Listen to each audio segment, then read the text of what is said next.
Welcome to Talk Design Podcast, the space where creativity meets conversation. I'm Adrian Ramsey, your host, and as someone deeply entrenched in the world of design, I'm thrilled to introduce you to the minds that inspire me in the hope that they will spark something special within you too.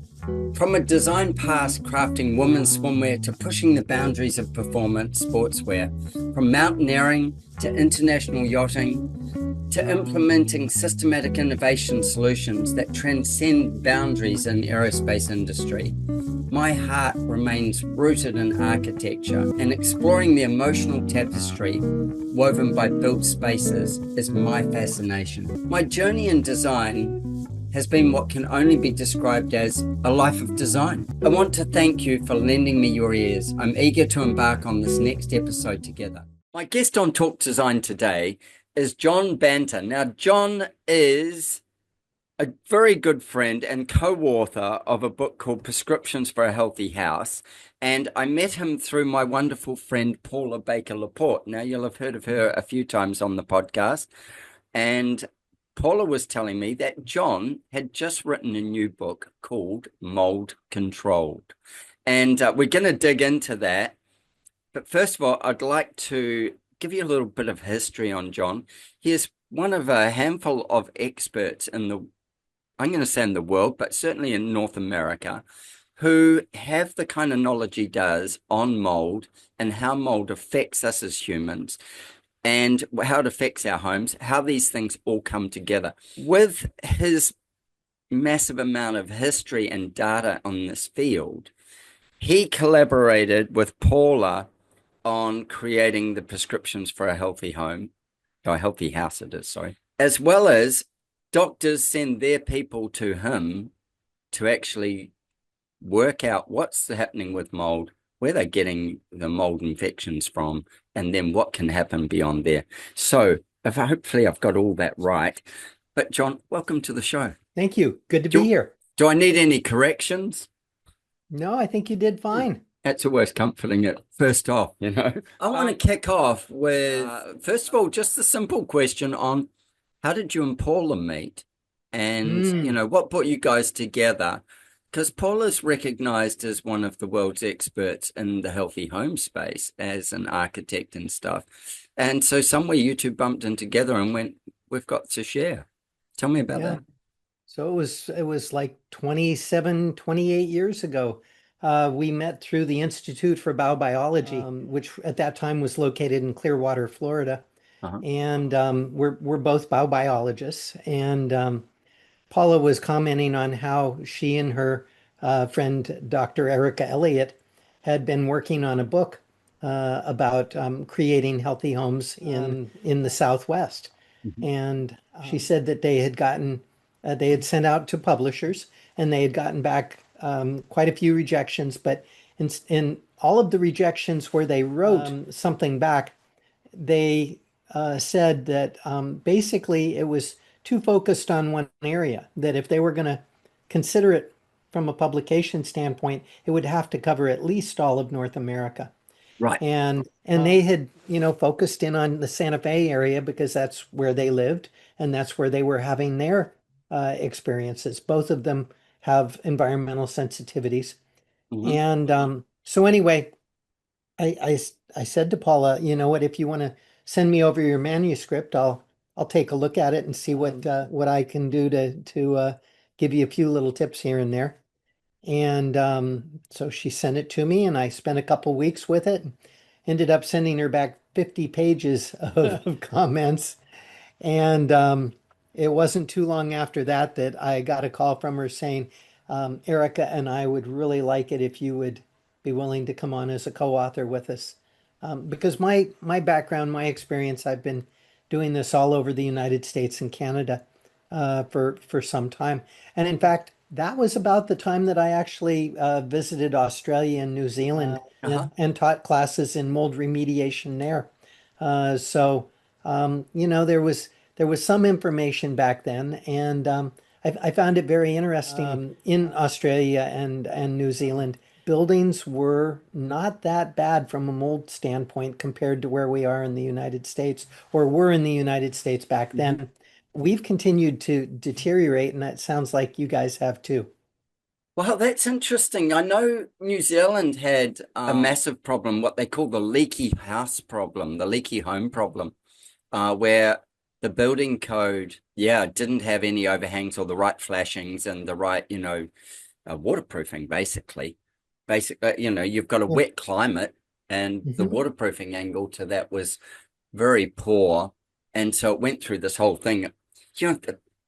The thing that amazes me with that is if you're a builder and you've come through building training, being a carpenter, whatever, being an apprentice and getting there. If you've actually worked out and done any renovation work, you've seen things, you've seen what happens.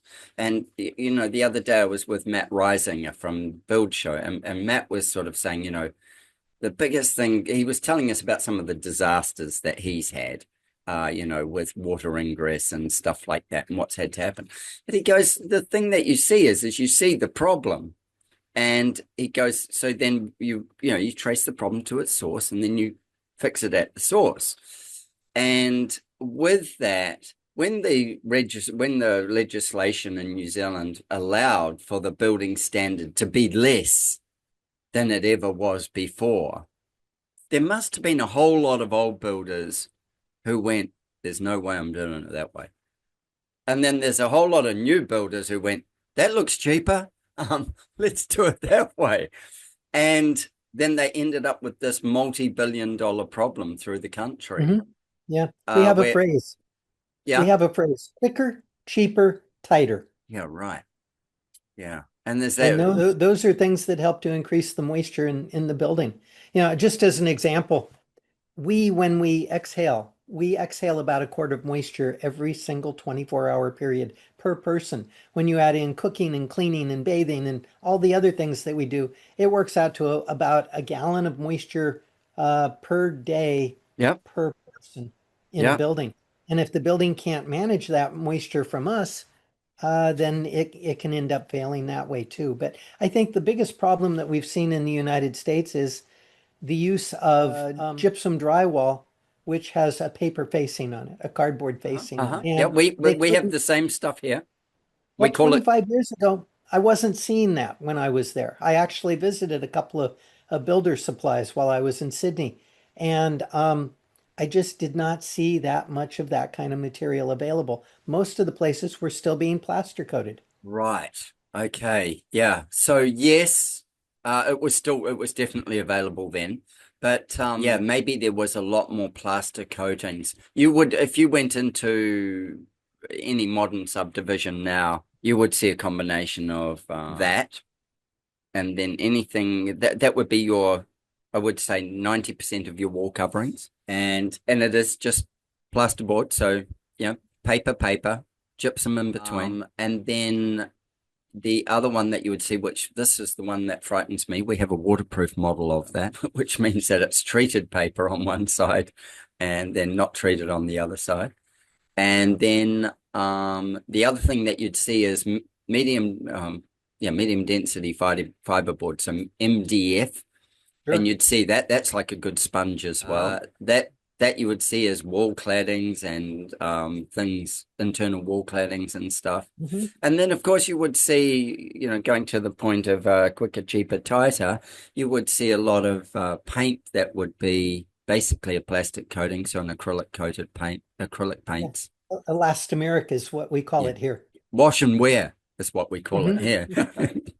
So, and then there's building practice that lines up against all that as well. Like, you'll see generally you shouldn't see your gypsum board, touching the floor. But if the Hmm. bottom plate is touching the floor, and if the bottom plate's wet, then the gypsum's wet. And so usually it's gapped for expansion. And then Yeah, we and we put a skirting board over that, and then the ants and stuff can live in the gap underneath there. yeah, of course. And There's the cynic the in thing me. is, once that gypsum board gets wet, capillary action can draw it up. Uh-huh. I did one study where we were finding that the water was wicking up in the gypsum drywall at a rate of about a half an inch per hour. So in Yeah, wow. 24 hours, it could go up 12 inches. Wow. And And all it takes is 2 to 3 days of being wet like that for mold to start growing. And you couldn't have a more perfect nutrient source for mold to grow than the paper. So, the way we build our buildings these days, here and there, it sounds like what we're doing is we're building self-composting structures. And all you have to do is add water, and they start to fall apart. They start to deteriorate. There is no doubt about that. There is absolutely zero doubt about it. And what we're doing is it go back to your, again, that quicker, cheaper, tighter. I love that little line. Tighter is what we're all focused on here. Is how do we tighten it? And that's like basically waterproof the structure. But then we've got to move to how do we make a breathable waterproof structure? Mhm. And I was having that conversation with Paula. So back in the day, I was in the clothing trade, and in the clothing trade, I used to work with Gore-Tex. And so to be a Gore-Tex designer, you have to be licensed to work with their top end products. You have to be registered, and every product. So say I make you a raincoat. We'll use that as the example. Then that raincoat, first of all, I have to make it. Then I design it. I have to submit it, and then I have to send it for testing with them. They test it. They don't have a independent tester that tested it for me. It goes to them, and several weeks later, it comes back with a list of RFIs that tell me what else I need to do to the garment. So they train you as a designer by essentially making things waterproof. They go, well, you've got a failure point here, or you've got this here, or this will work. You need a solution here that would suggest these, whatever it is. And then when I was talking to Paula about it, I said, well, here's the thing is we don't necessarily associate with Gore-Tex, we don't necessarily associate the value in it. And I said, she goes, well, how do you get people to do that? Because we were talking about how do you do this in a house? And I said, well, you give them a plastic bag raincoat made of PVC and you send them out on a decent walk in the rain, but where they're going to do some strenuous work. And that PVC raincoat will keep them dry, but they will not be dry. It'll keep them from the rain coming in, but they will not be dry.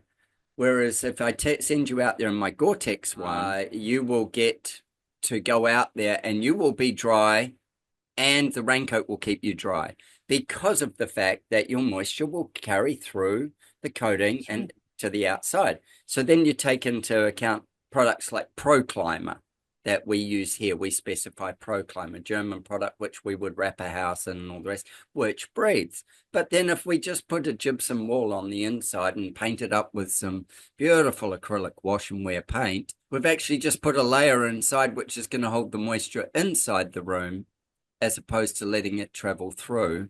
And if we put it just directly onto gypsum, don't we just saturate the gypsum? Yeah, you end up with a double layer that traps the moisture. Moisture flows from higher concentration to lesser concentration. It flows from hot to cold. It flows based on vapor pressure from higher vapor pressure to lower vapor pressure. And so if you have any one of those factors that you're fighting, things don't dry as quickly. And it can hold that moisture for an extended period of time and end up becoming a bigger problem than it would otherwise. I can understand that fully. So you wrote a book about mold control. Do you want to take me on the journey of first of all, how you get how you got your clients or how you get your clients still, and some of the process around what led you to write Mold Controlled. And I would love to do a little piece just here with this. First of all, as you guys met, you and Paula met back with her being in Santa Fe. Now, I would have actually said, it's surely Santa Fe's in the desert, like you did before. And then why are the issues there? Because we've got lots of climatic conditions in Australia that are somewhat similar, although Santa Fe gets colder. But there would be some that are possibly similar in New Zealand, maybe not hugely inhabited areas. That would be one. And then the different places you've lived, and I know there's a lovely story in this, but the different places that you have lived and what you've seen across a zone, like where's the better zones? Like currently you live in Williamsburg, Virginia. And Correct. with your knowledge, it would seem that you could put a pin in a map in America and go, there's the best place for somebody who's mold sensitive. Now, don't start a real estate boom by doing this, but you could do the same in Australia, provided you've got the data, and you could do the same in New Zealand, you could do the same in England. You'd Once think you've that got the that would be the data, case. yeah. You'd think that that would be the case, but it's been my experience that, it's everywhere. I mean, there are so many different causes of moisture problems in buildings. And so parts of the United States are loaded with hot, humid climates in the Hmm. summer. Hmm. Um, some of them are hot and humid year round, but like down in Florida. But Hmm. in Williamsburg, it's cold in the winter, Yep. relatively dry, hot and humid in the summer. And so whether you put your vapor barrier or whether you even use one or not can have a great deal of influence on where the moisture tends to build up and what happens with that. If you go to the western United States, the desert areas, Hmm. we would think that deserts would be one of the best places because Sure. they're dry, right? That's why it's called a desert. Well, but in the summer months, you have monsoon season where you have these very intense short bursts of rain. Not only that, but the sun in the summer can be very intense Hmm. during the day, but at night it can cool down. So you might have a temperature swing of easily, 40 degrees Fahrenheit without any Uh-huh. trouble at all.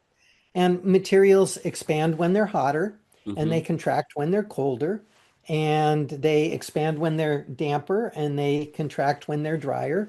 And so you have all this continuous movement going on. And if builders aren't paying attention to their flashings, if they aren't paying attention to the dissimilar materials, it's Hmm. really easy for them to be moving and forming cracks. And then when water gets inside those cracks and winter comes along, during winter, water freezes. And when water freezes, it's the only element that I'm aware of that actually expands when it Expands. freezes. Hmm. And so now you've widened that crack even more, and then it melts during the day when sun's shining on it, and then it fills up with more moisture if there's rain, and it freezes again. And so you just end up with these openings becoming larger and larger and larger. And of course, the bigger they are, the more water can get in. Um, Materials end up failing. I mean, Hmm. UV light is very rough on a lot of different materials, and they start to break down. And we're building more and more things with the various plastics. The plumbing, galvanized metal or copper plumbing, it's not sensitive to UV light, but certainly the PEX and other types of plastic pipes Hmm. can be very sensitive to UV light. And so if there's, some place where the piping is not completely protected from the outdoor sunlight, it can end up becoming very brittle and fracture. So we can have our humidity problems, we can have our changes in terms of the materials expanding and contracting, floods, of course. I mean, Uh-huh. flash floods happen in Hmm. Arizona, Hmm. but we see a lot more flooding all over the United States, and all over the world. These are Hmm. not unique to the United States. This has just been where I've done most of my work, but we've got enough different systems. And then the level of care in terms of the different trades, I think it's changed a lot. Um, it used to be that you had builders that could start from the ground and build all the way up. They knew the entire process. They knew how the various components fit together. And and today we're seeing a lot more trades that are specialized. And and so if the company that's installing the heating, ventilation, and air conditioning system puts their ducting in an area where the electrician needs to put their wiring, I've seen places where they'll actually bore holes through both sides of the ducting and string the electrical wiring through the through the HVAC system ducting. Now, that's a code violation. There's a lot of these things that are code violations, but Hmm. just because you have municipal inspectors doesn't mean that they're going to connect, they're Yeah, going to they're see all not the of these. fail safe, eh? They're not the fail Yeah, safe. not only that, but they're absolved from responsibility. If they miss something, you can't hold them personally liable or anything like that. So there are all these weak points in the system that can end up creating problems. And then, of course, one of the biggies that we see is a failure to maintain buildings. You Uh-huh. know, it's not like 1,000 years ago when they'd put together these massive stone structures and they could last for 1,000 years without any trouble. You have to continually maintain, you have to stay on top of the various types of issues that can occur. Otherwise, buildings get wet and they start to deteriorate, they start to fall apart. So I haven't found the part of the United States yet that doesn't have issues. I worked for many years in California, throughout both northern and southern California. We've got marine climates Hmm. there. You can go Hmm. up to the mountains and be in territory where you get to go skiing Yep. we have the deserts, Death Valley, and it's all in California. Close to the coast, you have the humidity. It's saltwater humidity, and salt will react with galvanized metal to cause it corrode Yep. and disappear. Um, so there are tens of thousands of components that go into a building a structure, a home, Yep. and oftentimes it only takes one or two to fail in order to allow water to come in. And if you don't catch it right away, it doesn't take very long for mold to grow. The fastest growing molds, 2 to 3 days of dampness, of being wet, and they can germinate. And by the end of a week, they're well established. The slower growing ones, usually it takes them more like 7 to 12 days to germinate. But by the end of a month, it's going to be well established. And so, there's different ways that water behaves. So you might have a pipe that's got just a very slow drip, Hmm. drip, Hmm. drip. But over the course of a month or two, that can cause just as much damage as a major spill and sometimes even more. Some of the molds that we have are chronic water damage types of molds. Others will grow with just humidity. They don't have to have liquid water. And then there's a broad range of molds that grow under different temperature types of conditions. And that's one of the things that I find is really amazing. And I don't think that it's well enough understood or thought about. But Cladosporium cladospores type mold is the most common type of mold. It's found worldwide. It's Okay, everywhere. hold on. You've got to put that like in just really simple language, you know. You lost everybody who didn't have a degree in science right there. So, unfortunately, with molds, we don't have common names for them. Yeah. We only have the scientific ones. And so there's this mold called Cladosporium, Yep. and it's present in the outdoors. It's the most common outdoor mold, and it's not really thought to be much of a health problem in most cases. In fact, the Cladosporium inhabits the leaves of trees, I broadleaf was trees. right. I was about to ask that. So yeah, when you see mold on the leaf of a tree or something like that, that's possibly that one, is it? Well, so the cladosporium is actually inside the leaf Oh. while the tree is growing, and it has a beneficial relationship with the tree. Uh-huh. So the tree creates nutrients through photosynthesis Mm-hmm. that feed the tree and the mold, and then the mold breaks those nutrients down and turns them into other types of nutrients that the tree needs that it doesn't get otherwise. Right. And so, but the relationship doesn't end there. So during the spring and Mm-hmm. summer and early fall, the cladosporium is helping the tree build up its reserves for winter. When autumn occurs, when we're Uh-huh. moving into winter, and the Yep. tree's leaves start to fall down onto the ground, Mm-hmm. the cladosporium is in those leaves. It can live at temperatures, well, it thrives at temperatures of around 60 degrees Fahrenheit, but Uh-huh. it can grow at temperatures all the way down to freezing. And so the leaf then is already infested with this cladosporium, which starts to turn it into soil so that it's actually the decomposition Yep. process of turning organic material into soil begins the instant that the leaf hits the ground. And then during the summer months, or during the spring when things start to warm up leading into the summer, the leaves are already partially digested, Mm-hmm. and then they're ready to begin their next round of digestion, which uses the faster growing types of organisms that actually create heat. So if you have a compost pile Yes. during the winter months, If it's a rather thin compost pile, it's not going to take on any heat, and the cladosporiums are the molds that grow. But during the warmer temperatures, now all of a sudden you end up with the leaves starting to compost with these organisms that like higher temperatures. So I said earlier, cladosporium likes 60 degrees down to freezing. Yep. Well, our penicillium and our aspergillus and our stachybotrys and other types of molds that cause lots of problems in buildings, they start growing at about room temperature and they continue on up from there to higher temperatures. And so it's one of those things where our buildings have problems because of the temperatures that we maintain our buildings at. If we kept our buildings at 50 degrees Fahrenheit, we probably would not have very much of these problem types of molds. And nobody's going to do that. Nobody expects you to do that.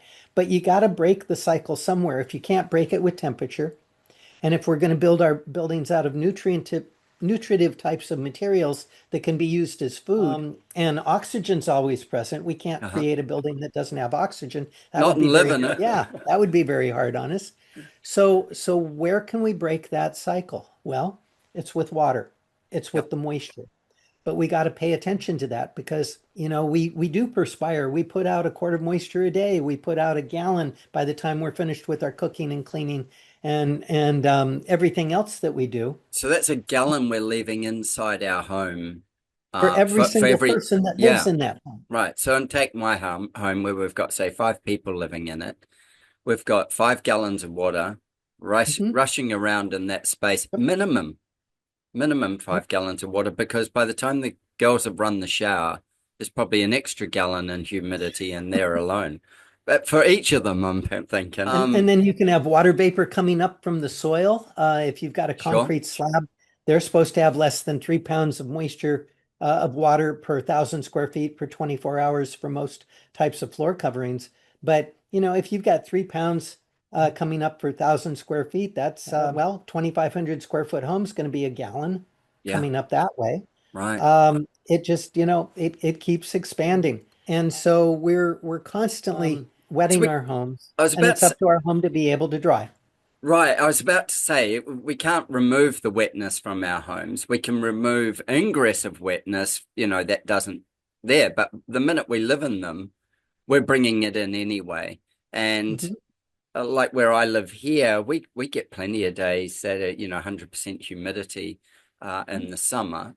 In the winter now, it's pretty dry. But if you put a humidity meter on, it would still probably be something like 20 or 30% at least. But it's, we'd go, oh, so nice because it's, it's not sticky or it's none of those things. And then also because our temperatures drop, of course, we don't feel the humidity. It's a bit like, that thing you go swimming and you're sweating, but you don't feel it when you're swimming, you Well, know. the thing is, humidity is relative.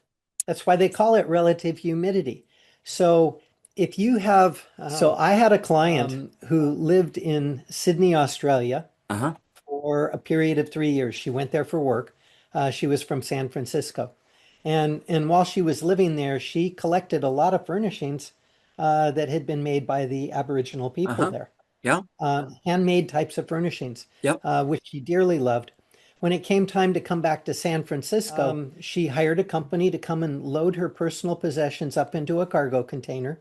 On the day when things were being loaded, it was 97 degrees Fahrenheit So it was and hot. 50% relative humidity in Mm-hmm. Sydney. Oh, well, Uh, 50%'s not too bad with with the that's best part not of bad. 100 degrees. Yeah. That should be fine. EPA in the United States tells us ideal is 30 to 50% Yeah. relative humidity and never over 60. So Yep. they were fine. So the stuff gets loaded into the hold of the ship. It travels all the way to San Francisco, takes about 30 days. Mm-hmm. When her things get unloaded and they open up the cargo container, all the surfaces inside are saturated. They're wet. There's water dripping from the top of the cargo container.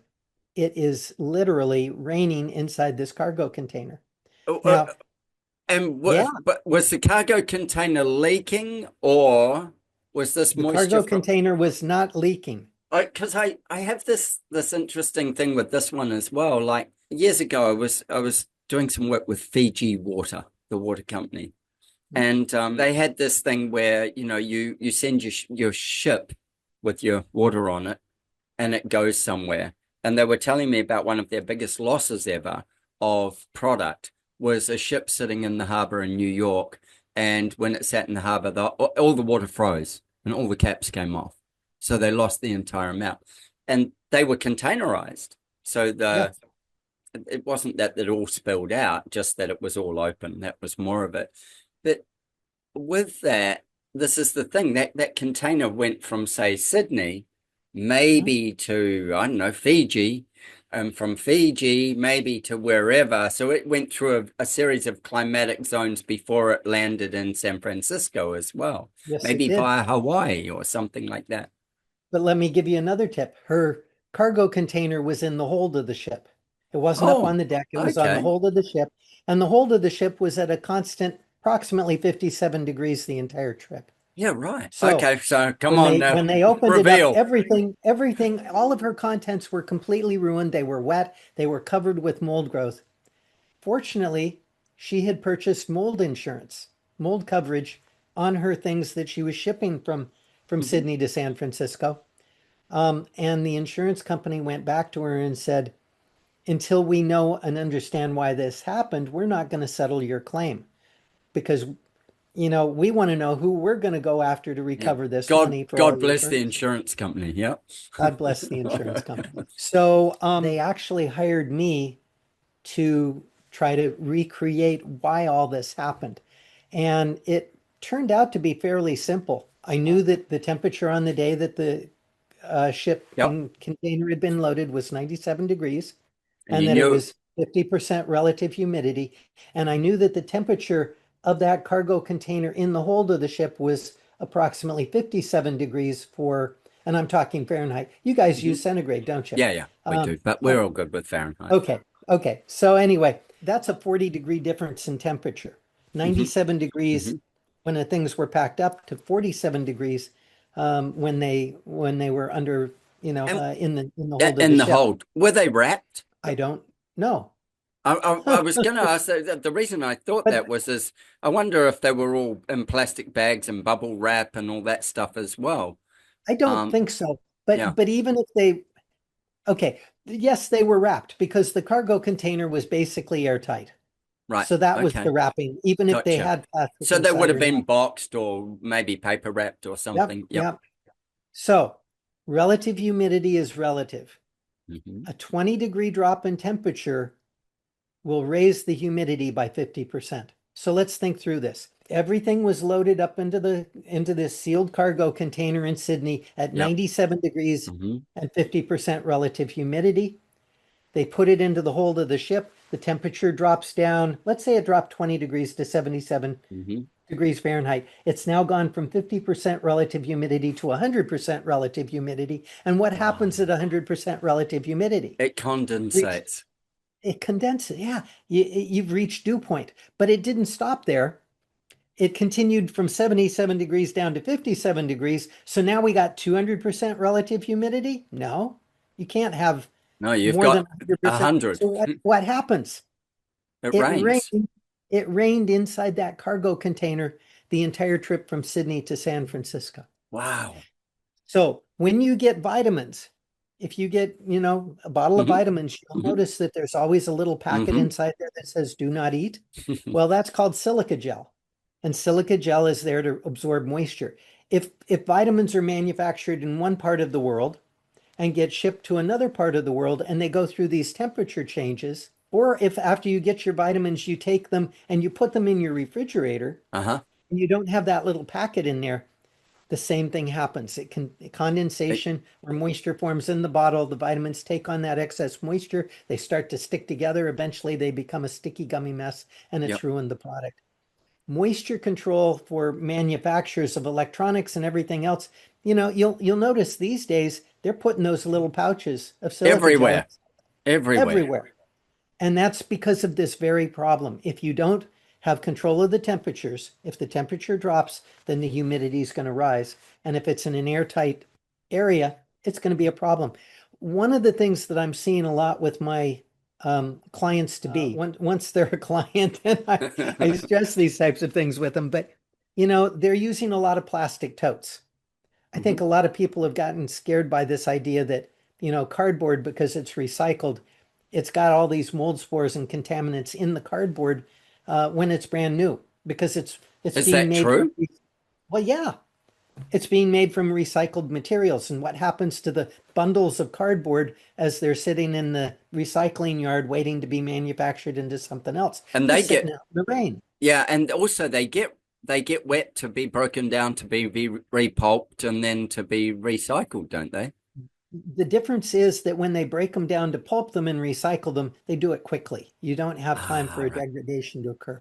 But right. if it's sitting in the Sure. yard for 2 weeks or a month, now you've got all this mold that's developed, and they don't have a way of separating that all out. So yeah, the cardboard's got it in there, but as long as you keep it dry, it kind of stays there. So Right. cardboard boxes will breathe. They will allow that water vapor to escape. So Yep. as the temperature changes, any excess moisture inside that box can travel out. However, if you've lined the box with a plastic bag and put things into the plastic Uh-huh. bag, nope, it won't. You got to put a silica gel packet in there in order to keep it dry. And then I have a lot of people now that are using the plastic totes. Right. And so I don't want to use the cardboard. I'm going to use plastic. So they load everything up in the plastic and they seal it up tight. And now they put it out in their garage or a shed or something, and the temperature drops and it condenses inside. And the next thing you know, you've got mold growth inside this completely sealed plastic container. Mm-hmm. And that's the reason you put it in there to keep it from developing mold growth. Mm-hmm. But it doesn't work. So so understanding the science behind all of these physics and behind molds and everything like that is a very important part about understanding what we need to do to keep our homes under control. And so I go into this type of stuff, throughout the book. The first third, I talk about, the principles and Yeah. the various things to be aware of. And I try to relate it to the things that people are used to doing. People are used to making compost. Even Yeah. if they're not making it Yeah. themselves, they know somebody that They've is. got an understanding of it, or silage if they're a farmer, Exactly. they've got an understanding of how things break down. Anybody who's mowed their own lawn and emptied the grass clippings into a Oh, yeah, pile, put your hand in there, 2 hours later, 3 hours later, and see how warm it is, like that's right. there's a chemical reaction going on. Well, it's actually a biological reaction because bacteria are starting to multiply. Right. And molds are starting to multiply. And when we turn our compost piles when they're green, and they've got all that heat going on, those organisms in there aren't that much different than the ones that digest our buildings when we have a building that gets wet from flooding or whatever. So there's more than just, ingress of moisture that is the issue. That is obviously an issue. So making a watertight building from the outside is really important. Making a breathable watertight building is even more important. Yes, yes, And absolutely. then if it's breathable, then when we're trying to get an air test on the building for tightness, it will obviously let air in and out. So I'm not quite sure what happens in that scenario. Well, Well, in that scenario, if the building is It's all pretty relative. tight, but you have one place that you're hooking up a fan to do an airflow test, Uh-huh. think of it like a soda straw. You put your finger over one end of the straw and you suck on it. How much Yep. air moves inside that straw? Yeah. A little. None. None. Yeah. You got Yeah. to have a place for air to come from. You got to have a Yeah. place for air to go to. People that have a bathroom fan with no Hmm. window, it's Hmm. the same thing. The fan is sucking, but it's creating a vacuum and it's not really moving much air. Hmm. If you open a window in the bathroom, now you have this air circulation. So if you take a steamy shower with the fan on and the window closed, the steam builds up. If you open the window just a quarter of an inch, now all of a sudden that steam starts being carried out Yeah. and it clears up. Yeah. So so these moisture dynamics are real important because they occur, But all over buildings. also the heat dynamic. So The like heat just take dynamic. that same scenario. In my home, our showers are on the western wall. Our western wall's our hot wall in the afternoon, not in the morning. It's the coolest piece of the house in the mornings. And we run the showers. If everybody showers in the morning, we run the showers. And then that moisture sits in that room to some degree. The windows in my house, you couldn't run an air test in my house. Like they'd say, there is no walls here because it's got so many openings. But given, Are let's they just say, deliberate? Are they deliberate? some. Okay. Some are deliberate. Like for instance, we call them a louver window. You call them a Gellius window.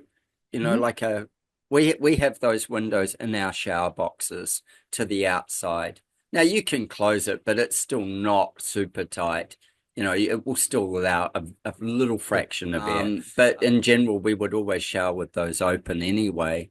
And then you've just got real natural air because our temperature Yeah. where we live, the range is nothing. You know, like in centigrade, we are moaning and complaining when we get down around 6. We're saying, you know, winter, it's snowing outside almost, and we're unlikely to get above 40. So that's our whole range, but for the most part, it's somewhere between about in the winter, about 12. Overnight might get down to about 8, to probably about 24, 25 during Mhm. the day, maybe a little bit more. And then in the summer, it will start out at about 14, would be a cold night, a really cold night in the summer. Normally it might be about 18 and get to maybe about 35. So we live in a very comfortable little bubble of this. But you go, I don't know, 100 miles west, and you could be down at 0 every night, and you could still be at that 30 degrees every day. So that But would be even with that, 32 to 86 or something like that. sure. But even with that comfortable bubble that you live in, that's still got enough range in it to end up creating problems if the Well, building isn't working the way it needs to. this was one of my comments with Paula. I said to Paula, look, I look at every building that we do and go, we can create airflow and Mhm. we'll make a building breathe like crazy. Like, Mhm. you know, a bit like my own home where you said, is it all deliberate? There's a few old windows that just don't seal very well, but Sure. everything that's new in there is very deliberately made to allow air in. Mhm. I have no air conditioning, no mechanical air conditioning. I go, the building can breathe enough. And if as humans we can't carry that much discomfort in the too hot or that much discomfort in the too cold, by putting on a sweater or something, we're going to make ourselves sick anyway as human beings. Sure. We need that ability.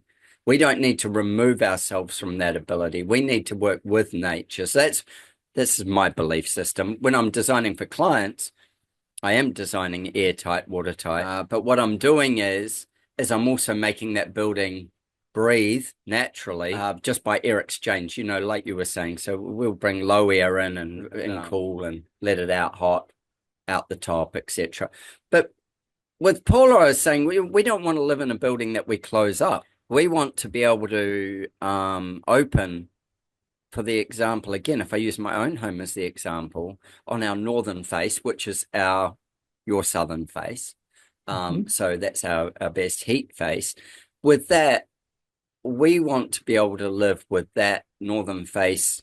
In my case, it's probably around about 50% open, can be closed, but by glass, 50% open, and then at any point in time, it would never be 100% closed, Right. just because of the louvers and the natural little bit of leakage they would get regardless. Yeah. So let's So, let's bring in another factor, air movement. yeah. Um, And I mean, that brings in spores of those dusts and stuff off the trees and off outside, off the but grass. but but those are not problematic for most people under Right. most circumstances. Now, certainly you can have people that are having allergic reactions to them, that happen to be hypersensitive. But for the most part, the outdoors is a very healing and wonderful place to be. Hmm. If we go back 100 years, take a Hmm. look at our buildings 100 years ago. Hmm. Buildings back then were built to get wet. They'd get wet, but they'd dry out, and they were drafty. Airflow would go through them, and that would pick up that excess moisture. It would evaporate and be picked up and carried out of the building. And so buildings would get wet, but they dry pretty much all by themselves.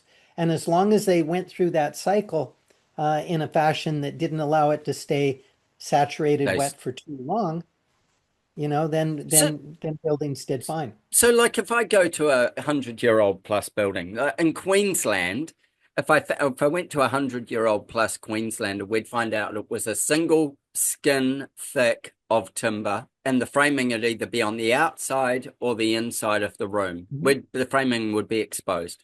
Hmm. So I totally get that. That piece of if it gets wet, yes, it might get wet all the way through the inside, it might saturate, and then the airflow And would then it dry dry that out. out. Yeah.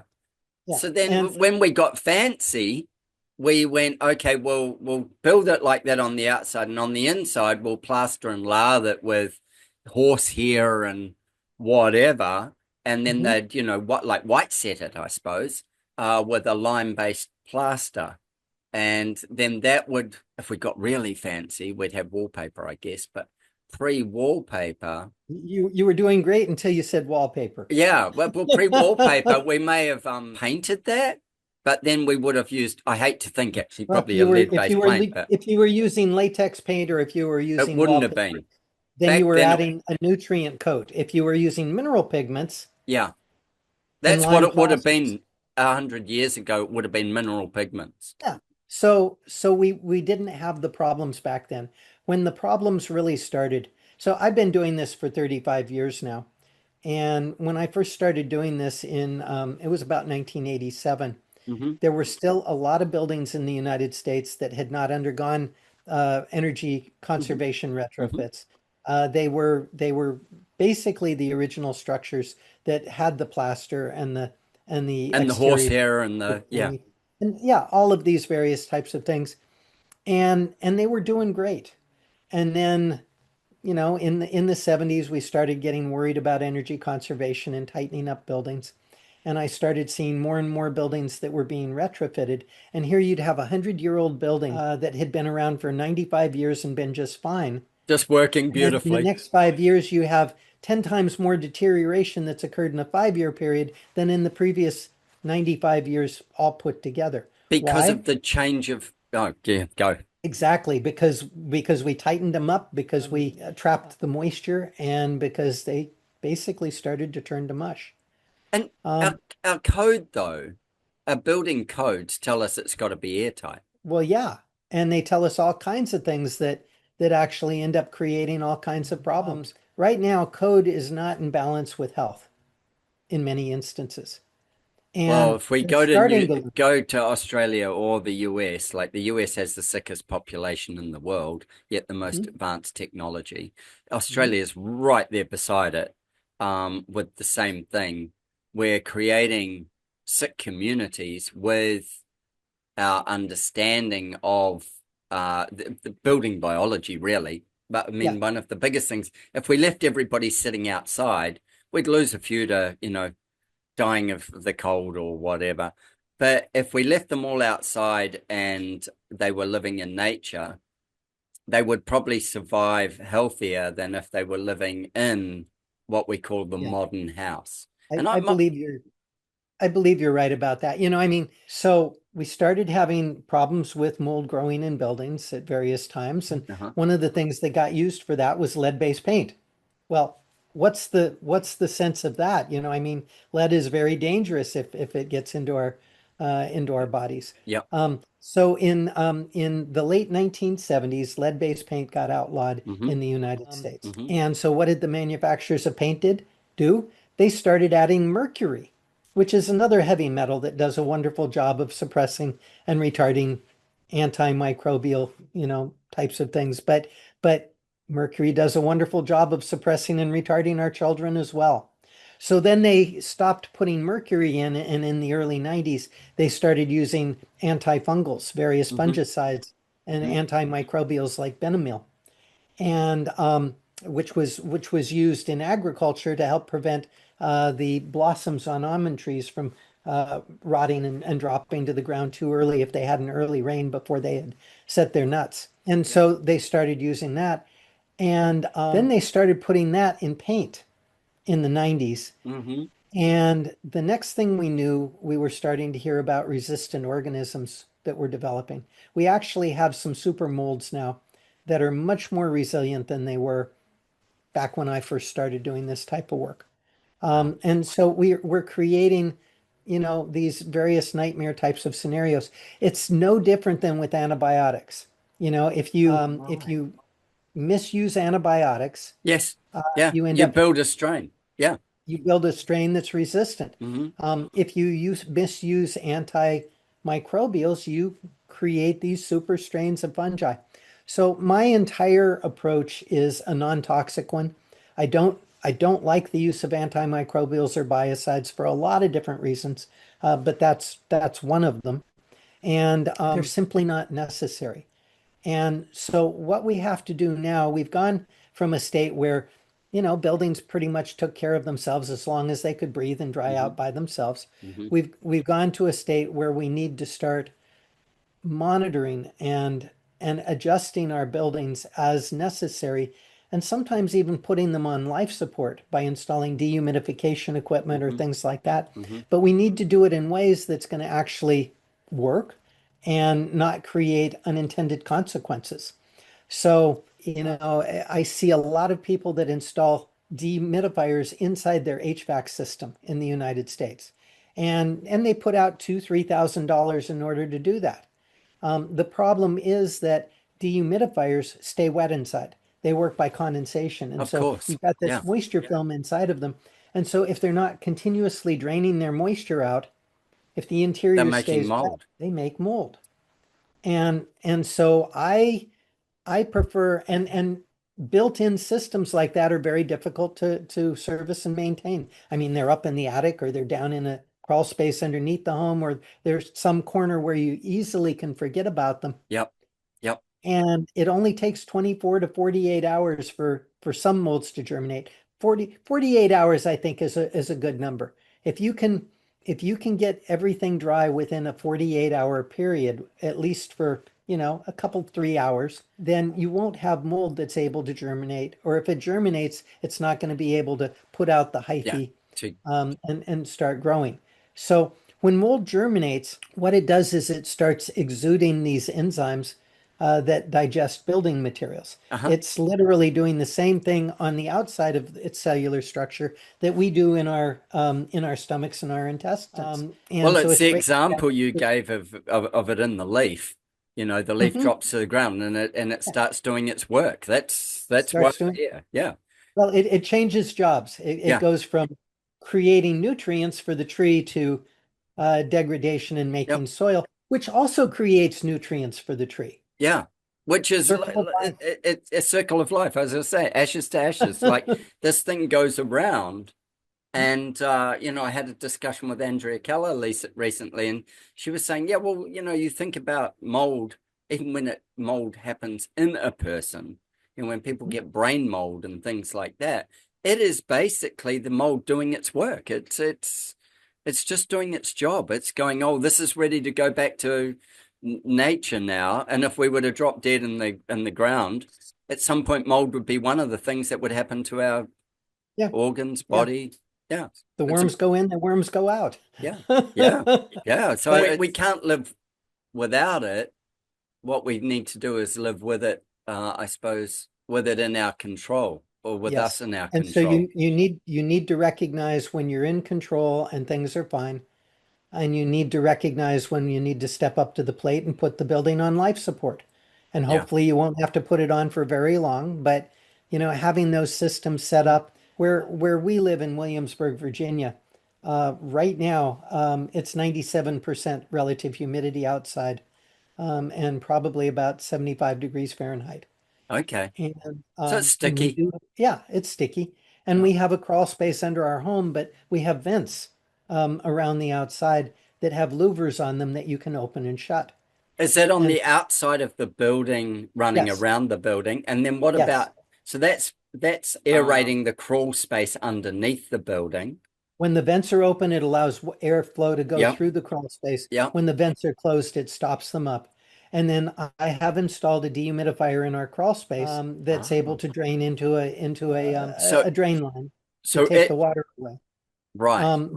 But I have Bluetooth humidity gauges that are throughout the crawl space area, and I've got a monitor, a base station in my living room, Uh-huh. and so the base station tells me what the humidity is inside in the living room, and then I've got these other three gauges that are set up, one for the outdoors, and two for the crawl space. And I can tell at a glance without having to go outside what's the humidity, how well is it controlling, And and there are and you times when I'll look at that and I'll see that that the humidity's gone up in the crawl space and ooh, I forgot to shut the vents when I should have.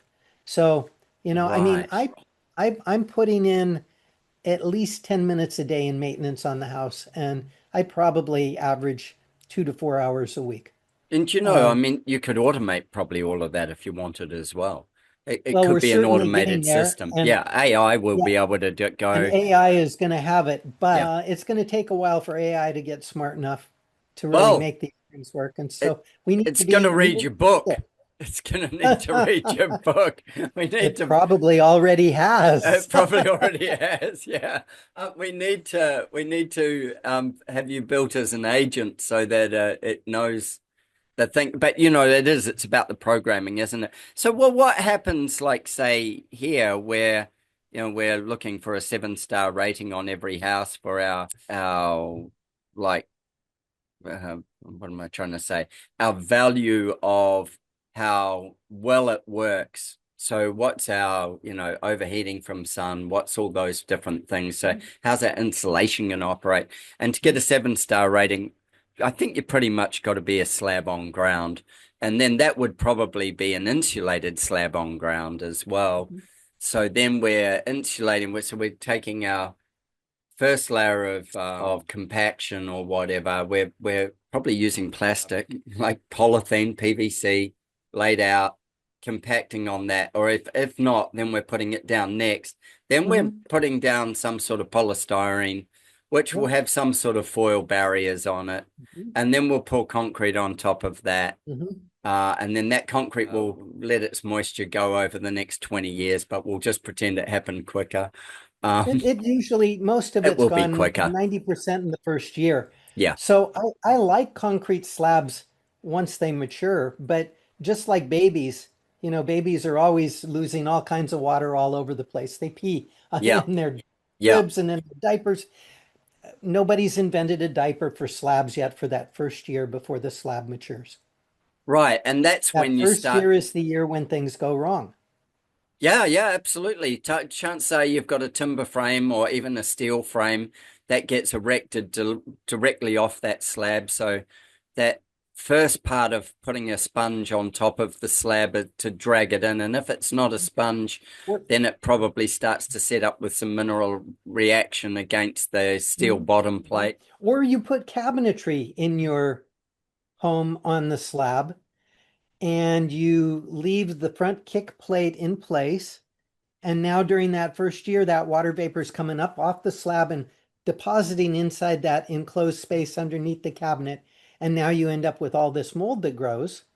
Eventually, the water dries out to the point where it's no longer An creating new issue. mold. Yeah. But But the old everything that's mold's there. there, it's still there 25 or 50 years later, unless somebody does something to take care of it.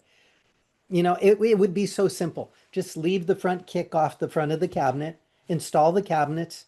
There's going to be enough air circulation and ventilation under there to prevent that moisture from building up and creating a problem. And then a year later, you put the kick But back in the place.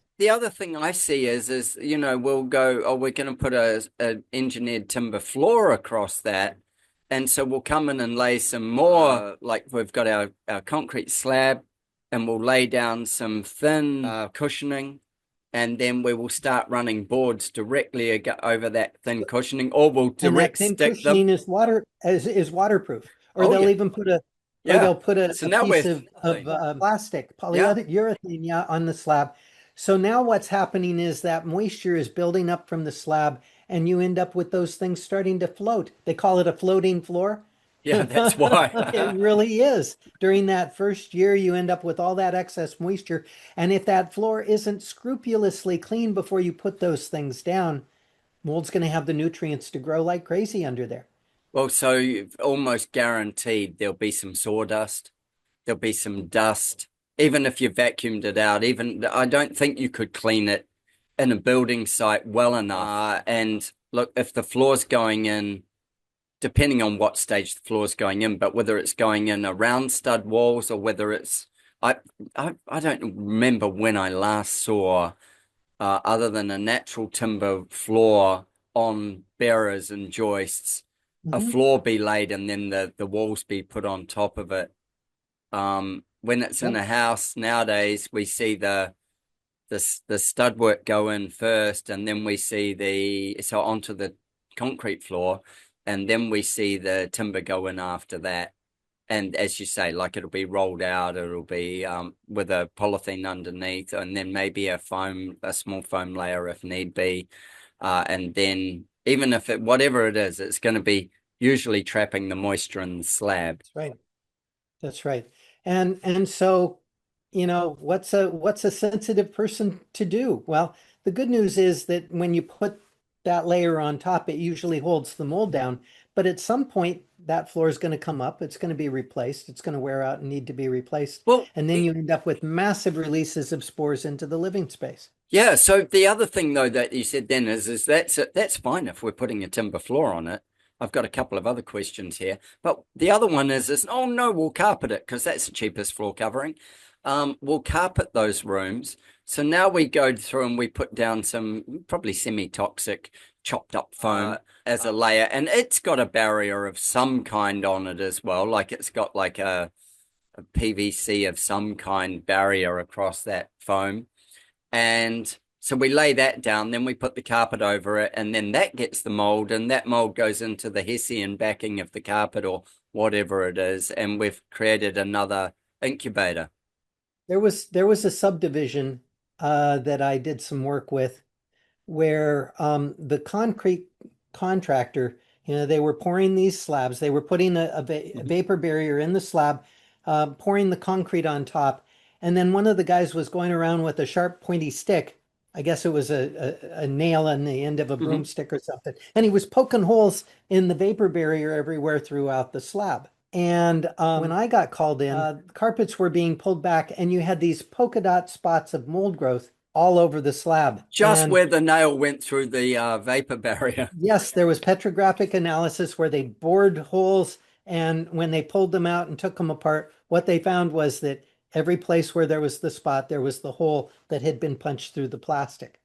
So, there's just so many things that can go wrong during a construction that can result in problems that you almost need somebody on site all the Well, time to act as a quality control agent to stay on top of this Well, stuff. beyond that, if we go back to like the piece, yes, you need somebody who's got the knowledge to do it. That's one thing on site, but then you go a step backwards, which that responsibility probably lies with the builder. But go a step backwards from that, from a design specification point of view, somebody's got to tell them what to do right anyway. Sure. And that's the But how that's the many next. how many times how many times do we see people that are told how to do it right? Oh, well, I go back to we started a recording earlier and we had all sorts of issues, so we had to re-record. And there was a little story that we were telling about the things that disperse mold or kill mold. And John was saying to me, people believe in vinegar and all the rest. And I said, I've got to tell you a story. I walked into an old house that's going to be demolished with clients the other day, and they said, "Oh, like their kids had been there, and they'd said that it smelt of mold and it was a bit moldy." And looked around. There's been some water ingress in the corner. There's been water ingress on all sorts of places in this old house, and there's this mold up on the wall, up in the top corner. And I was laughing because I said to them, "Have you got any vinegar?" And they were like, "Yeah, sure." And I said, "Oh, chuck some in a spray bottle. I'll just spray it. That'll get rid of it." And of course, See, it you were won't. paying attention to It what it won't. said on the internet. That's it. That's it. My friends on YouTube told me that this was going to be my savior, was Yep. my bottle of vinegar. But Okay, that isn't the truth. that's not the truth. And in fact, everybody's heard the saying that oil and vinegar don't mix. Hmm. Well, mold spores in the fragments, they've got this polysaccharide matrix, but it's got this lipid coating. Lipids are fats. Oil and vinegar doesn't mix. It's not going to get through. It's not going to do anything to the mold. Not only that, but molds that create biotoxins, those biotoxins are either going to be fat soluble or water soluble. And so again, the vinegar is not going to get rid of the fat soluble ones. What do we need when we've got greasy dishes? One of the things I talk about in my book is the butter test.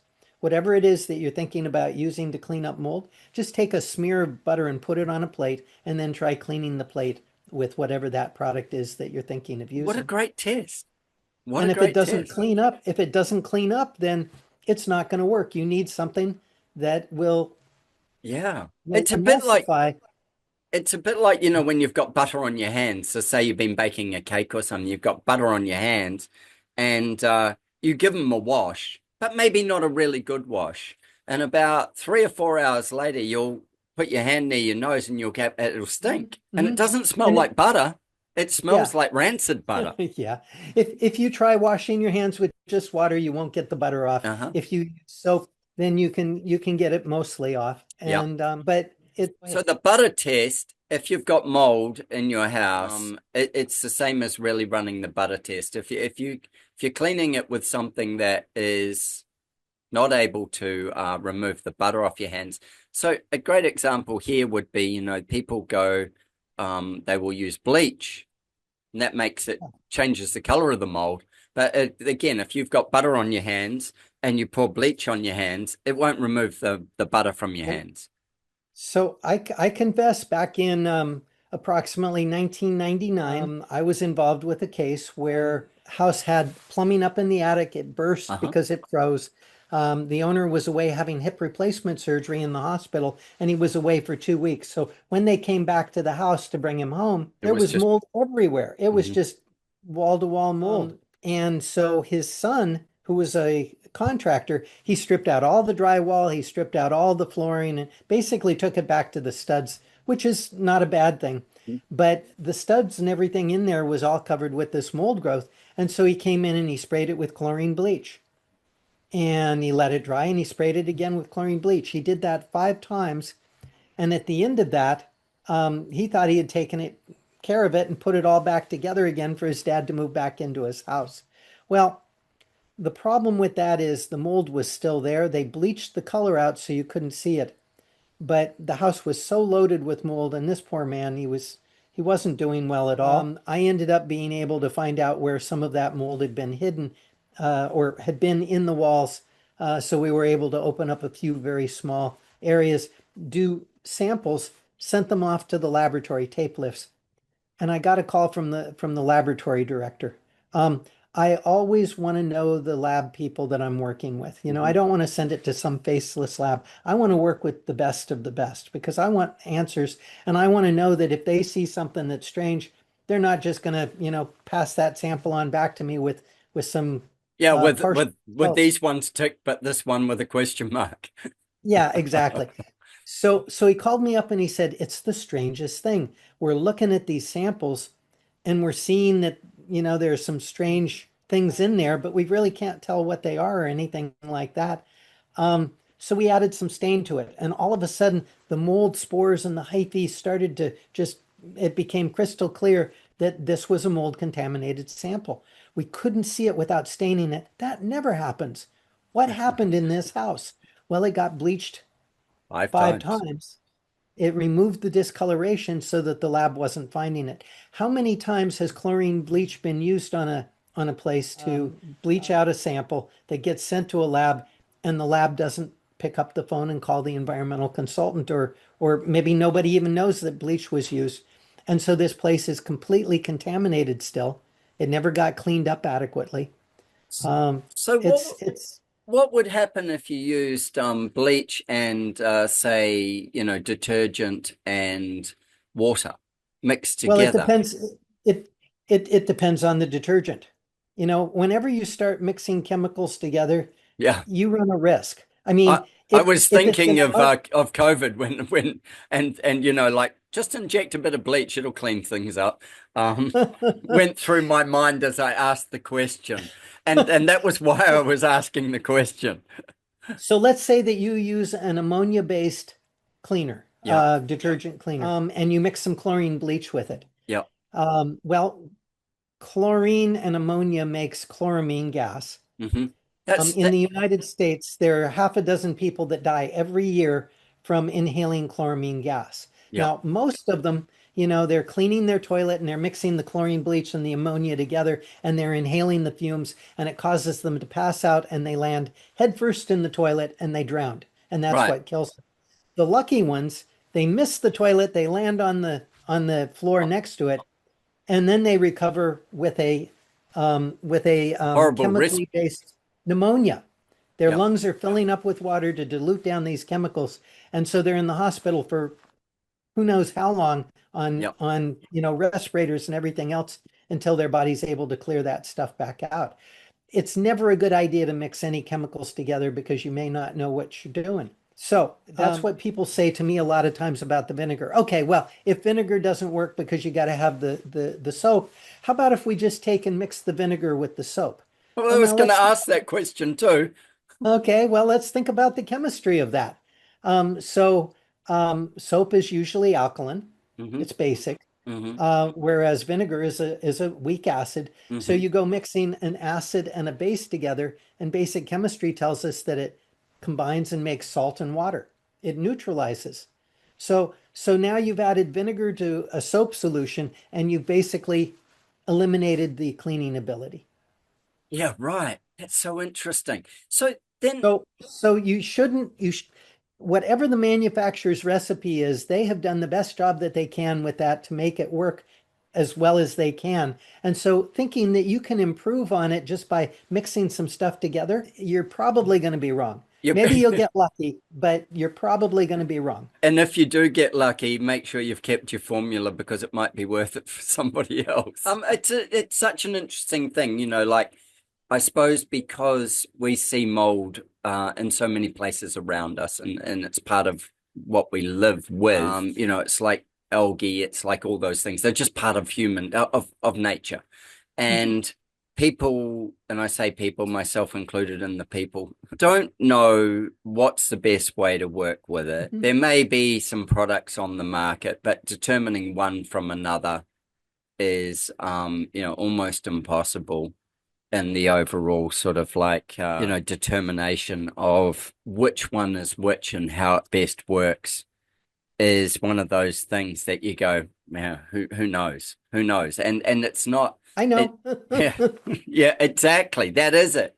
And that's like, so with writing your book, does that give us the opportunity to does that give us the opportunity to go into your book and look at it Yeah, and go, okay, here is the yeah. solutions that will work So and better on these things than these things, more like this for this and more like that for that.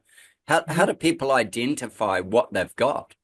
Because that's like you said to me earlier that you've got a 25-step process in stage five in 5 stages.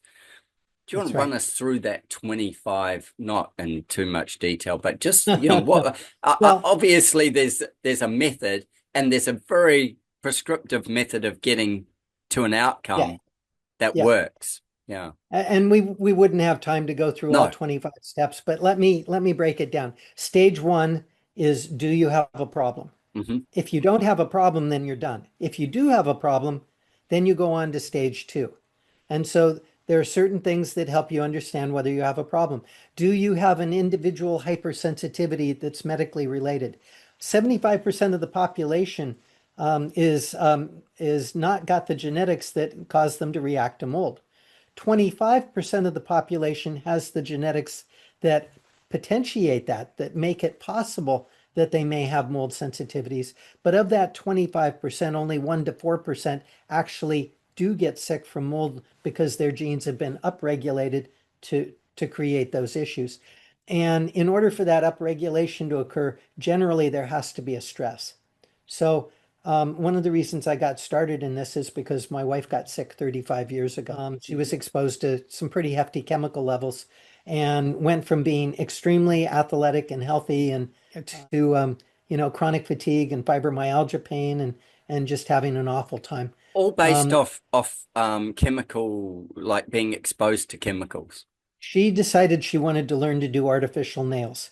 And back then, Yeah. manicurists were using the two-part epoxies, Uh-huh. which just very, very nasty hard chemicals. And so she got exposed to that, and it basically shut her body down.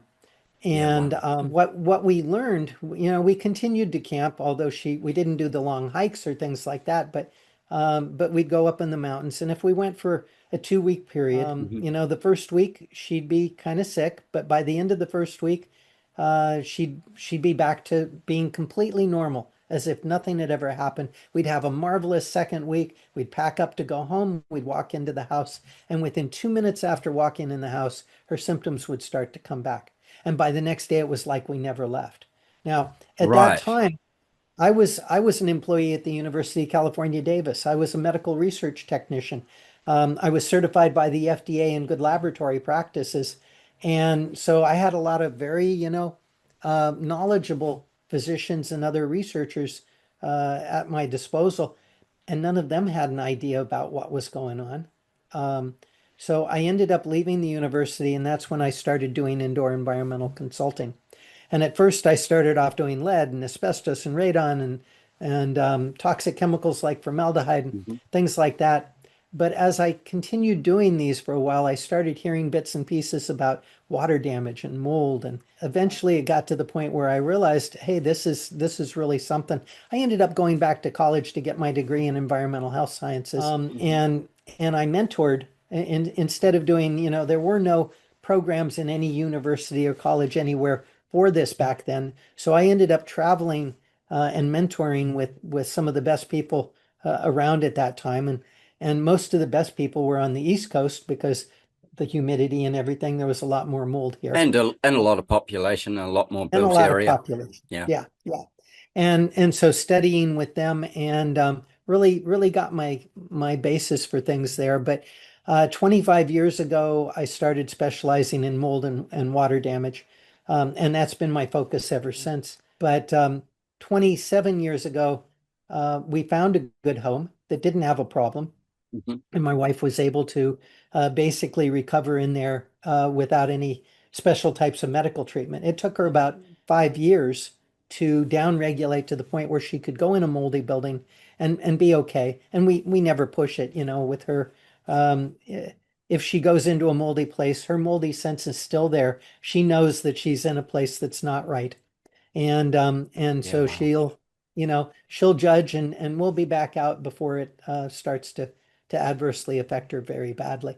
So, but here's the thing, not everybody that's mold sensitive has that little internal radar. Yeah. They And just get and so sick. They just and get so sick. Mm. yeah. So stage one is, how do you go about figuring it out? Well, the visual inspection, do we have areas of decay or things that have gone bad that way?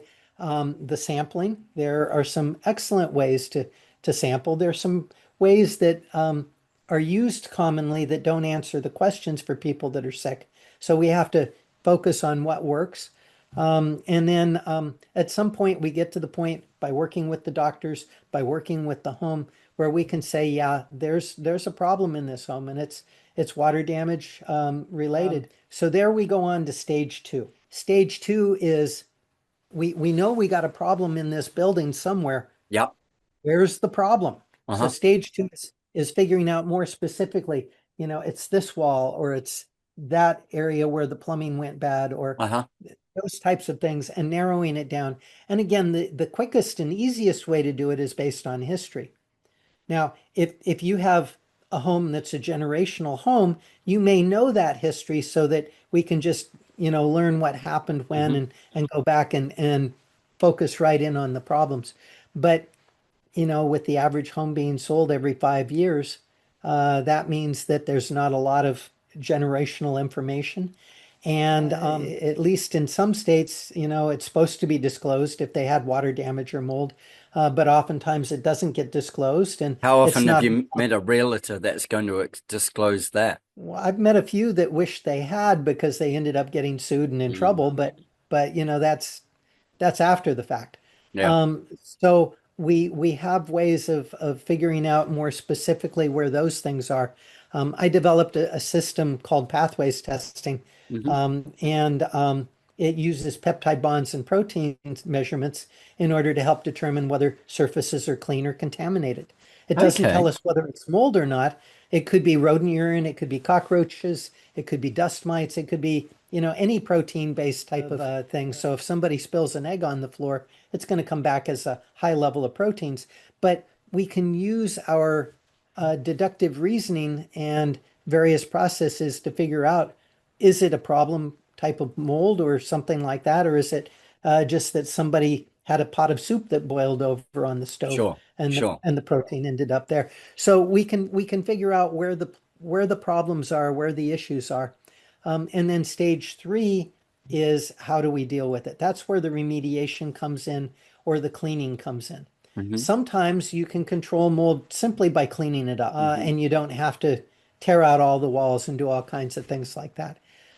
Sometimes it's more complicated and it's more expensive, but before we ever begin any of those processes, I like to have a pretty good idea of what's going on in the building and what it's going to take to make it work. And that way people can make decisions as to, how they're going to go about this. Um, One of the things that we also talk about in the book, I had 18 other people that I consider subject matter experts. And so they contributed, you know, 2, 3 pages on specific topics that, I mean, I've been working with them for a long time, so I probably could have written it, but I wanted to spotlight them. I wanted to Yeah. focus on their knowledge. And in so doing, I actually learned a few things that I love I, that.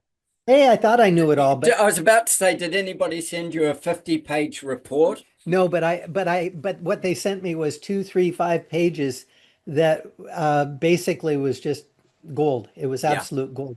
Yeah. One of the things that surprised me that I learned, we think about, when it comes to a wet building, you dry it down. Well, Hmm. you can put air movement on it, and air movement will dry it down. But we also think about heating it up, using heat to evaporate the moisture and get it out of there. Uh-huh. And one of my subject matter experts, a gentleman by the name of Ken Larson, who specializes in water damage and drying buildings. I mean, he's been to just about every hurricane site throughout the United States over the last probably 25 years, working on those buildings and I thought he'd helping. still be in New Orleans. Yeah. But oh yeah, New Orleans, I spent some time there. But in any case, he started talking about a condition called case hardening. And it's like, case hardening, what's that mean? Well, he came up with a perfect analogy. He said, if you're throwing a steak on the barbecue, you sear the outside of the steak on Yep. both sides, Yep. and that holds the juices in. Hmm. And then you cook it slowly, a little more Hmm. slowly. And when you're finished with it, all that liquid is trapped in the meat. Yeah. It's not evaporated away so that you got a Uh, dry piece of yeah, shoe like leather. I was about to say, like a piece of shoe leather versus a steak. So when we dry buildings, we need to have a balanced temperature and humidity and air movement. That's a balance. We call it the drying triangle. And if you can balance those, then you can dry the building faster Hmm. and make it really work well.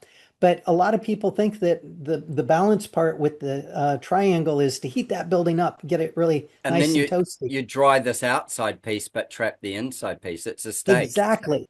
Right. Exactly, exactly. And so, all these things, there's very strong scientific basis for why things need to be done the way they are. And yet it doesn't happen often enough. Well, I think it's lack of knowledge, possibly as much as lack of want. Well, I would say that that's true. Most of the books out there to date, are coming at this from a scientific basis, Hmm. where I've got to have a dictionary beside me, Hmm. and I'm looking up words. Every sentence there's got to be at least one word that I don't know on those types of papers, and it's dry reading. It's tough stuff. Well, I mean, that part of it, like I'm dyslexic, so I don't like to overread. I mhm, remember saying to you, "Oh, that's a lot to read before I talk to you." Um, mhm. and like I'll refer to this book a lot, that a prescription for a healthy house. Again, understanding where it is or what it is that I'm trying to find, and then what is the outcome. This is like a wonderful Bible, but that's like trying to find the piece that says how you're going to be treated if you sinned in a certain way in the Bible, like Yep, it's like, yep. and then whilst every designer and every builder should have this book, and then everybody who cares about their health and they're going to embark on a project should have this book. And I certainly know it resides in thousands of architects' Yeah, offices around yeah. the world. The So I've mold got a tip for control you. needs to go to the same spot. Yeah, Okay. go. Give me the tip. So I've got a tip for you. Both mold controlled and prescriptions for a healthy house are available in electronic form. Right. You can get it on Kindle or Nook or PDF. And the thing is, it's very easy when they're in electronic form to do a word search. I was If you about to know, say, so if you know what you've got to search for, you can ask for it to give you the and you can pieces. find out where those places are. Uh-huh. Um, Yep. but again, the organization, I tried very hard to keep it organized so that if you know where the different chapters and sections are, then it becomes easier for you to go through and figure it out. Mm. Um, we didn't finish stage 4 Yeah, go. is one of Sorry. the most Yeah, I important things. interrupted. No, well, that this has been a great Oh conversation. no, I I'm love it. loving it. I think there's so much more to. I've got questions written all over my pad here still. So yeah. So when you hit stage 4, this is the quality control. Now we're asking the question, did we actually get it? Did we take care of the mold? And not only that, but do we now have a building that can be put back together again without having a problem again? I see so many situations where the mold gets taken care of, but the cause of the mold doesn't. So you've got a leaky window that's leaking down into the wall cavity Or under or the window, or some and the mold gets condensating, removed. yeah, condensating steel Mhm, structure within a wall mhm. that you're totally unaware of. You know, like you could have steel posts holding up a whole wall of a house, and they could be doing all the condensation, and then that could be coming through into your framing and then sitting in your block or onto your flooring, or yeah. Yep. We did a study with windows. When a window leaked into a wall and mold grew under that window, those windows, of course, got replaced. But we did a study before closing up the wall cavities and putting it all back together on the interior. The study was to water the outside of the building. And whether it was because of rain or Yep. taking a garden hose or a spray rack or something like that. But what we found was that about 10% of the time, those replacement windows would leak. The flashing didn't get done properly, or At the 10%. 10%, 1 out of every 10. What that means is if you've got, so the other thing is, once one window goes bad, there's Uh-huh. a very good chance that the other windows have also reached the end of their useful life expectancy. Hmm. So maybe it's time to deal with them all at that point. So now you've got a building that's got 10, 20 windows in it. That Hmm. means that if it holds true to the statistics, 1 or 2 of those windows is going to have a leak. And now you're going to have another mold problem within 6 months because of rain getting in and causing that. So by testing, by doing the various quality control measures to make sure it's been taken care of, we can get it under control. And So that's stage 4. this all comes down to that thing of installation and then building wrap and Hmm. like so that you're yeah, it's more than a bit of foil paper. It's Yep. Yep. and a few like apron flashings that are protecting your space, and then overhangs as well. Like Hmm. how much overhang protection is there on on the building? Yeah. Have multiple factors that are protecting the building so that if one fails, you've still got the backups there to keep things under control. It's a bit That like that an makes a lot of design sense. yeah, it's like an aircraft, isn't it? It's like like there's 7 fail safes that are powered from different sources. If it's a catastrophic failure in a plane, if it could create a catastrophic failure, yeah, I worked with Airbus for a So, while, and that there's a this mhm. one fails, this one kicks in, Yep. and it's powered by a different one and uses no components Yep. from the first system, and Yep. so on and so on and so on. Like it's yeah. So as you say, if one fails, then where's the next point of total control again? And Yeah. then yeah. Yep.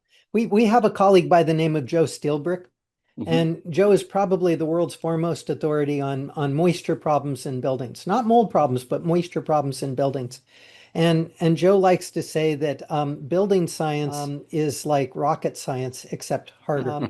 With a rocket, when you're building a rocket, you've got so much documentation. You know every single thing about every single one of those components, and they're being triple checked and quadruple checked. With buildings, we tend not to have those levels of quality control, and it's easy for stuff to slip through the cracks, and those cracks let the water in too. Yeah. Yeah, exactly. This is the thing. And one of the things like taking, let's just say that we've got our roof and our roof is doing its work and it's st keeping water off parts of the outside of the house as well. So it's got, enough umbrella. And then also it's keeping it dry from the top. Then the next point is so let's say we don't have water coming in, then we're creating our moisture inside the house already. So then we've got to deal with how that happens within the house, where it goes and comes from. And then also, depending on our climate, how much just constant humidity or moisture there is in the air. I know that When, we get certain areas where the airflow will be poor in a corner of the house or wherever, and then that will have that effect of those corners will be the ones that start to get little spots of mold first. And that's always like, oh, okay, yeah, we're not getting enough air flushing through the house. But then sometimes the average humidity or the dampness outside is so high that we've got to wait for it to pass to be able to move through with drier air to dry out the inside, or we've got to heat the inside to dry it and let when it you, escape. yep, when you think about all these complexities, it's amazing that buildings work as well as they do. Well, you go back to that thing that you started with, where, we used to build buildings that exchanged the air naturally through them and even got wet inside and out to some degree. And we were living closer to nature at that point, and we've layered regulation and ideas on top of that to get us to live in a plastic bag, which has got this adverse health effect as well as an adverse effect on the building. The building's not getting to work well in that scenario either. So then we shove a human in it, and or cats and dogs and humans, but we do that, and of course nothing has been put into an environment to thrive in at that point. It's just been put into some form of survival mode. Yeah, yeah, yep. It's scary. Do I have a glare? Oh, sure, yeah, from the Let me go shut my blinds. okay, sure, The sun has just moved to that point in the sky where it's yeah. Oh, that's gone now. okay, good. So one of the things that when you were talking before, I was thinking about the thing with carpet, say, for instance. Yeah. And, carpet is widely used. It's lovely to live on. It's lovely and soft under your feet. We know it has certain, things about it that aren't good, especially glues and all those kinds of things when we get into building biology side of it. They've gotten a lot of carpets though to a point where the chemicals are not like they used to be. Not like they used to be. It's not Yeah, like lead paint anymore. Yeah. So yeah. then with that, if you're putting down a slab, and you're putting carpet down, should you be using like an underlay, and I don't know which one, but an underlay like a wrapping underlay like you might use for the outside of a building made by ProClimber or something like that. So that's sitting there so that carpet will still breathe its moisture, but it stops the moisture coming up through the slab. And I've got So, another one about burnished slabs I want to know as well. so well, okay, so I'm the wrong person to ask about carpet. Yeah. I think that so many of our problems are because of carpet. I Hmm. mean, if you're gonna have carpet, you're gonna probably spend 10 times more time cleaning than what you currently are. Because you got to keep it clean. I mean, we're tracking in all kinds of stuff. When you walk around outside and you walk into your home, you're tracking in all kinds of stuff that you just really don't want there. So, you establish a no shoes policy, but you've still got lots of stuff that's coming in and Sure. floating around and sinking into the carpet. Most people, when they vacuum a carpet, they vacuum it the same way every time. And what I find amazing is that if you come in, let's say a year later, and you vacuum with a collection cartridge for collecting dust in the same direction that they've been vacuuming, you get Yep. very little. But if you change your direction and go at a right angle or on the diagonals from that, you pick up huge amounts of dust. And so when you're vacuuming a carpet, you can't just vacuum it, the same way every time. You need to vacuum in all possible directions in order to get it clean. We did a study. We had a carpet that was donated to our company from an apartment complex where they were going to be replacing about 50 square yards of carpet. And we knew that it was 10-year-old carpet because that's what the owner of the building told us, but also because the carpet was stamped on the back and it told us what the date of manufacture was. So we knew exactly, I think it was 10 years and 2 months or Right. something like that. But the tenants had had it professionally cleaned before they gave up the apartment. They didn't know that it was all going to be replaced. So we came in and we took a Wade vacuum cleaner bag and we vacuumed the floor, the carpet to basically see how much dust and dirt we could get out of it. And with this just cleaned carpet, we only got 3 grams of dirt. Okay. Yep. Not bad. So then we pulled the carpet up, rolled it up, rolled up the pad, and when we looked at the floor was just completely covered with dirt. Yep. I mean, it was filthy. And so we took another bag that we had pre-weighed, put it in, and vacuumed it up. And that same area we had 3 pounds of No dust. So way. what's that? That's 30 times. It's Yeah. yeah, Yeah, 30. 30 times. Just incredible. Now we went to the Carpet and Rug Institute and we talked with them about this, and they said, "Oh yeah, you don't have to worry about that. It's just the pad after 10 years, it's starting to deteriorate and fall apart. But that dust underneath the carpet, it's practically sterile." Well, a company tends not to take people's word for things like that. We have a microbiologist on staff. Yeah, then they've got a And job to do. Yeah. and so we gave her the sample from the top of the Uh-huh. carpet and the Uh-huh. sample from under, and she cultured them. And what she found was that it had the same types of molds above as below, and approximately the same concentrations. So the three So pers the 3 grams on top and the 3 pounds underneath were the same matter, pretty and much about the same quantity as well, like percentages.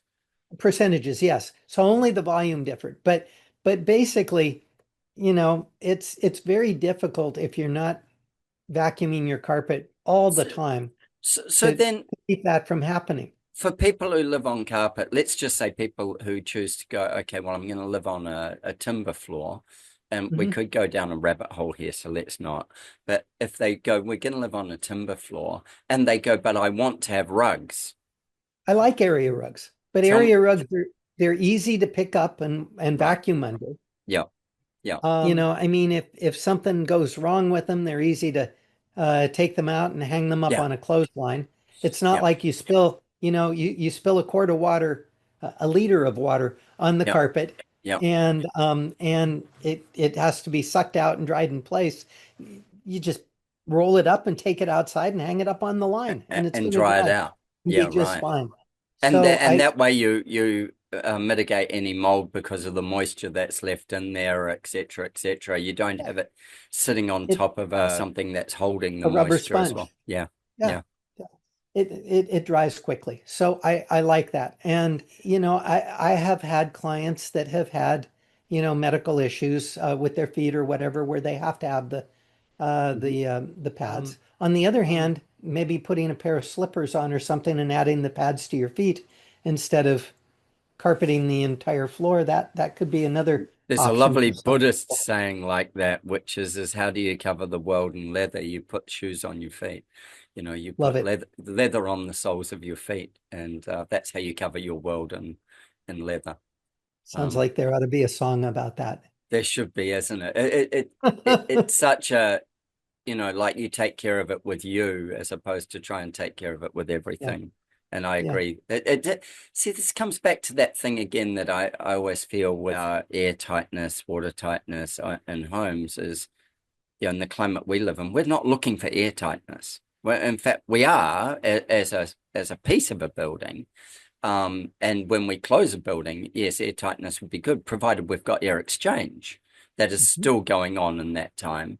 But for the most part, 90% of the time, the windows and doors are open and we're just exchanging air naturally from the outside and through the structure of the home. So to suddenly go, oh, we're going to build a passive house, say, that means that we've now got to close it and regulate it the whole time. And then we're now putting a barrier between us and nature. We're removing ourselves from where we're trying to be closest to.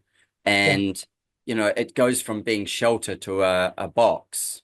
It's Mhm. suddenly you're imprisoning yourself in a climate controlled environment. And if you're going to do that, use passive house by all means. I'm 100% for that. What I'm going is that, okay, but we have the ability, it's a bit like Florida or Hawaii. We have the ability to not have the walls if we don't want them. Sure. They're really for security and keeping out kangaroos, like Hmm.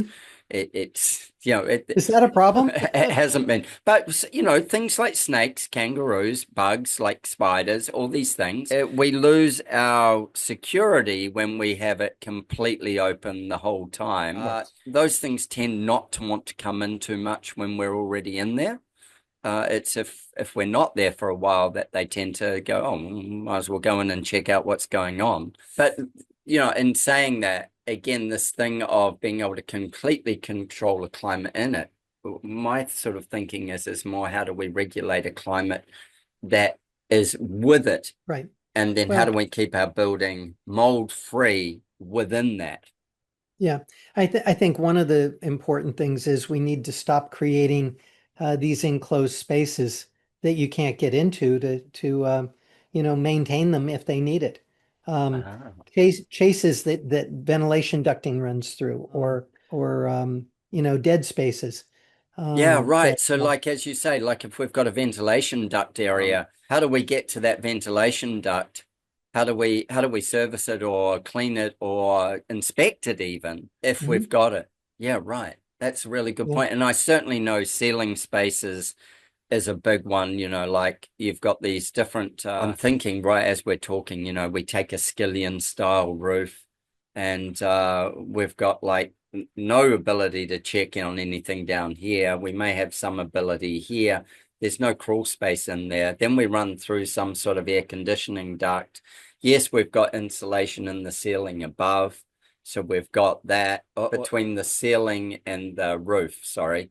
So under our roofing, we've got insulation, but we've still got a temperature variation between the inside of the house and this Sure. next spot. So we create condensation in our ducting, hot, cold, Yeah. which we If you know don't have becomes a enough, mold problem. yeah, if you don't have enough ventilation going through to carry away that excess moisture, yeah, it just becomes a problem. So, The fight of air tightness versus breathability is the fight, I suppose, when it comes to and then moisture, a seal, a roof, an umbrella. I think was it Matt Risinger said, like it's a golf umbrella, man. It's like it's got to have some sides on it. You got to be able to be well in underneath it. With your book, who's it for? Who It's needs it's to for read this it's for book? everybody. I mean, if you're over if you're over 12 years of age, I think it's aimed at you. Right. It's one of those things where, we need to learn to respect our homes, even love our homes. Mhm. I traveled in England. In fact, I was there when Katrina hit in the United Uh-huh. States. I was Yeah. in a little town called North Kirk Whelpington, which was about 14 miles from the Scottish border. And the house with friends that we were staying in, it's a 300-year-old stone home. And right across the street from them was the vicarage, the church, and Mhm. the vicarage. And the people that owned the vicarage, basically they invited us over to come tour their home. I love touring homes. Oh, yeah. And they took us in and they showed us throughout. This place was built in 1100, and Wow. I mean, it was just very sharp. It was very clean. It was well maintained. And what they told me was something that really stuck with me, and that was that we are the stewards of this home. This home has been here for, millennia prior to us Well moving into it. before us and well beyond when we're here. and we want it to be here for the next generation and those generations to follow. You know, our buildings, the way we construct them these days, they're not going to be around for 1,000 years, but they should easily be able to be around for 100 years. And if we take good care of them, and if we design them in ways that allows us to maintain them, they may very well be around a lot longer than that. But one of the processes that just drives me nuts is when you take a material that's designed to last maybe 100 years, like a brick wall, Sure. and then you put a material under that, like building paper, which has a 10 to 15 year life expectancy Hmm. before it goes bad. Hmm. How do you get to that building paper to change it, to renew it? Well, you tear the brick wall down, Yeah, doesn't make sense. and it doesn't make sense. And there are some things that have been done in the United States that just make absolutely no sense whatsoever. There's a number of communities in the Houston area that they actually constructed brick homes, which was good from a hurricane resistance Hmm. standpoint. But they used paper coated gypsum drywall on the exterior of the building underneath the brick. So you got Really? the brick. Yes. So you've got the brick, you've got the 1 inch space, you've got gypsum drywall, which is their fire wall. Right. Then you've got the wood framing and the insulation in the space between the Hmm. wood framing, then Hmm. your interior gypsum So wallboard. they built it the other way round. So they built the wood framing, they put the gypsum on it, and then they put a brick wall in front of the gypsum. Exactly. And Hurricane Andrew came through this one community that I'm thinking of, and the water got into the area behind the bricks, and Uh-huh. it didn't dry out quickly enough. Well, it's meant to. The brick is meant to be able to breathe. Yeah, Yeah, yeah. it's usually got holes so that it can Well, allow but airflow. but how many people? So if you go to 100 brick homes and you tour them, how many of them actually have those holes exposed so that they can breathe? Probably one in about 300. You know, and then the mortar, they let the mortar fall down in Yeah, between. yeah, the bottom layer where those holes down the bottom are to breathe it up has usually got like about, a good 4 or 5 inches of mortar just down there. So how's the building supposed to work? Yeah, yeah, It it's can't. fundamentally broken before it can even start. It is. And you know, again, these are the types of things that these are principles that everybody understands. At least if they're acting as a contractor, they should understand it. Well, it's in their It's part training. of code. Yeah, it's part of code. With that though, like it is something that they should know. I have no doubt there. What we see an awful lot of is an apprentice may do their apprenticeship these days, say they're a carpenter or something. They may do that apprenticeship on commercial building sites and it's all just internal fit out. And, Mhm. they may see some slabs go down and some cinder block walls and things go up and all those things. And they may have a touch point in all of them, but they're not actually getting the building of a house or that sort of smaller, more intimate structure that has to work in a certain way to work well. And I take your point around we've got houses that have been there for 1,000 years and, around the world and structures that have been, especially biblical structures that have been a long, long, long time. And, that fire's been their biggest nemesis. Mhm. Beside water, fire's the other one. And then I look at, companies like Firewall who do, the insulated rammed earth. Yes. And I go that those guys are saying, we want to build something that's got 1,000 year plus lifespan. And we can do that. And it does have a cost. But when we start to take building seriously enough that, nowadays, if you haven't got $1 million to start a building, you're probably running on the skinny end or you're building something very, very small. And Mhm. I'm all for building it smaller because I think that we've overcooked the sizes of things. And if depending on your climate, build it smaller and have more outdoor areas, be more in touch with nature.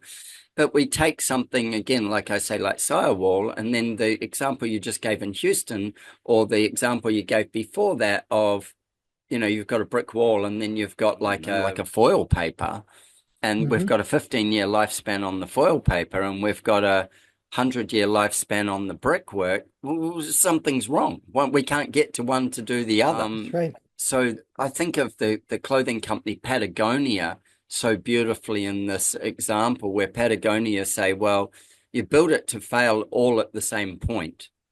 So the thing's worn out at a certain point. Now that point should be 25 years in a piece of clothing or something like this, but Sure. we don't build one piece that will fail ideally first and make you replace the garment. What we're doing is we're saying, you get 10, 15, 20, whatever the years are out of this garment, but it will all start to fall apart about then. Yeah. And if we look at housing, we've got a 50-year mandate on housing in Australia. You've got to design it and build it to last 50 years. I think America might be the same. But we might be using a material that we're locking into place that has got a 25-year warranty. Well, in America, typically you get a 1 year warranty on obvious defects, Uh-huh. and you get a 10-year warranty on hidden defects. We have seven. Yeah, seven's our on hidden defects. Yep. So, but the intention is still to build something that could last at least 50. I go, when you're going to spend serious money like people are to build a new home, we should be looking at that home and going, well, how many generations of families could live in this home over how long?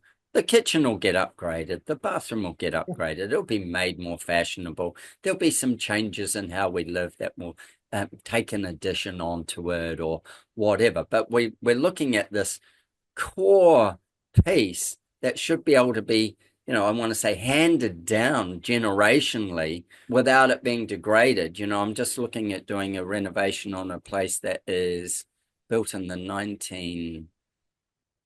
1930s. And so it's 97 or something years old, I believe, something like that.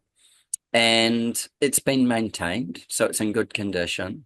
And the lessons that you've taught me this morning, and I'll get from reading your book, is going to be the piece around, okay, well, how do I not bugger it up from the point of view of making it degrade itself quicker by not allowing that natural airflow, by not allowing these other things that house has survived all these years through anyway, because we want it to be standing there another 100 and something years.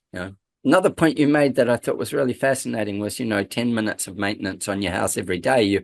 You've got it in a monitoring system, so you can go, well, actually, you know what? I need to open those vents, or I need to do this, just so that it maintains some health in it. I want to cover. I know we've got used a fair bit of time, but if you've got time, I would love to cover your going and buying a house full of mold. And I'd love you to start the story. Are you up for that? I'm up for it. Cool, let's do it. Because I think this is a really interesting thing. The guy who knows more about mold than most people on the planet is, and how it affects housing, deliberately buys a house full of mold. John, Yeah. take us away. And not only that, but he's the guy who has a wife that is hypersensitive to mold. And We he's still married, know and he wasn't trying to get rid of his wife by buying this house. that's right. That's right. He wasn't So, testing the relationship. so at the beginning of COVID, was working in California.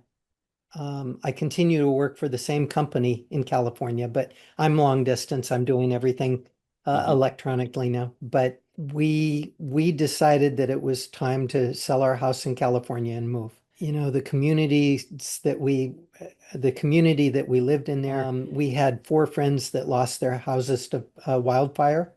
Wow.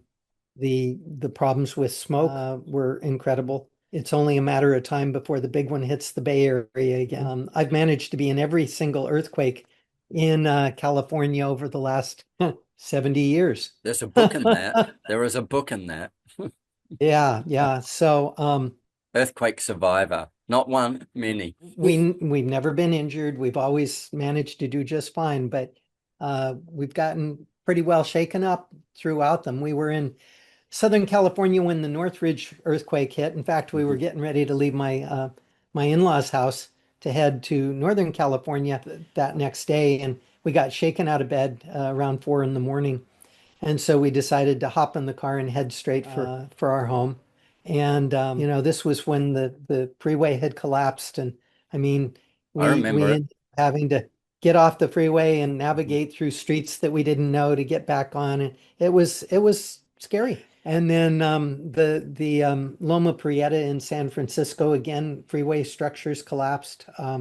We were in the Monterey Bay area at the time, and buildings collapsed in Santa Cruz and Watsonville, Mhm. and Mhm. people were killed in both of those. But yeah, I remember my first earthquake when I was 10 years old, and that one was fun. It was a roller coaster. It was not the sharp, jabby sort of stuff, but you never know what it is that causes you to become interested in something. But I think those events probably had They something to do with. probably cemented something in, especially when you look back and you were saying about, just the movement in the home, Yeah, and how yeah, that opens it up, and you go, well, earthquake zone. So then let's look for these kinds of movements in a home. yep. But Yeah. but I got to tell you something. When I was 10 years old, my mom used to get calls from the neighbors saying, "Come get John. He's in our crawl space again." Today I call it urban splunking. I've always had a fascination with caves, Yeah. but when I was little, it was those Crawl crawl spaces, spaces. those Yeah. dark places. But anyway, back to the buying a house with mold story. So anyway, at the beginning of COVID, we decided to sell our house in California and that we were going to move back to Arizona. My parents had had a home in Prescott, Arizona. They've since passed, but my wife still has a family there, a brother. And so we decided that's where we wanted to be. Much calmer, more open space. Wasn't so worried about, the exposure with COVID and what might deteriorate from a social standpoint. And so we moved there. My brother-in-law, he said we could move in with him until we found a place to buy. And so we got there and I started doing the looking. And what we've always done whenever we've moved to a new home since my wife developed her sensitivity is I do the looking, I find a place that I know meets our criteria, and then she becomes the one that goes in and gives the Sure. final But you don't approval on. introduce it to every property, No. because of her sensitivity. She'd just be lit up. Yep. And hard for her to be able to tell whether a place was okay or not. Mm. Anyway, 90 days into the looking process, we still hadn't found a house that was going to be okay. And the real estate agent comes to me and she says, "So John, I've been working with you for 90 days. I've showed you 50 homes. Isn't it about time you put your money where your mouth is?" Okay, what's that mean? She said, "On the second day that I showed you homes, I showed you a place that obviously it wasn't right for you, and I don't blame you for passing on it. They were asking full market value, an estate sale. The parents had died, the kids wanted to sell it. They're not from the area, they're all out of state. They don't want to come and put any money into it to fix it up or anything like that. And so they were asking full market value for it. But you told me on that day that you loved the location, you loved the layout, you loved everything about it. But you also took me around and you showed me three different areas where you had visible mold. And I'm not talking about, little small areas. We're talking patches. There was Right. some major stuff going on. And she said, and you told me you thought there were at least a couple more. Well, that house is still on the market. Nobody has purchased it. 2 weeks ago, they dropped the price by $40,000. And they still haven't had a single offer. And this was during a time when places were selling in as little as, Like, 1 day. over like this. Yeah. People are Yeah, buying them just, on the internet and going, it'll be yeah, okay. Yep. yep. Well, anyway, she said, "Why, you've been telling me what you do for a living. Why don't you buy this place for your bride and fix it up? Because you know how to do it. There's nobody else out there that's got the skill that you've got with this. Why don't you buy it and fix it?" She's a saleswoman. I love that girl. Oh yeah. Oh yeah. She was wonderful. She was wonderful.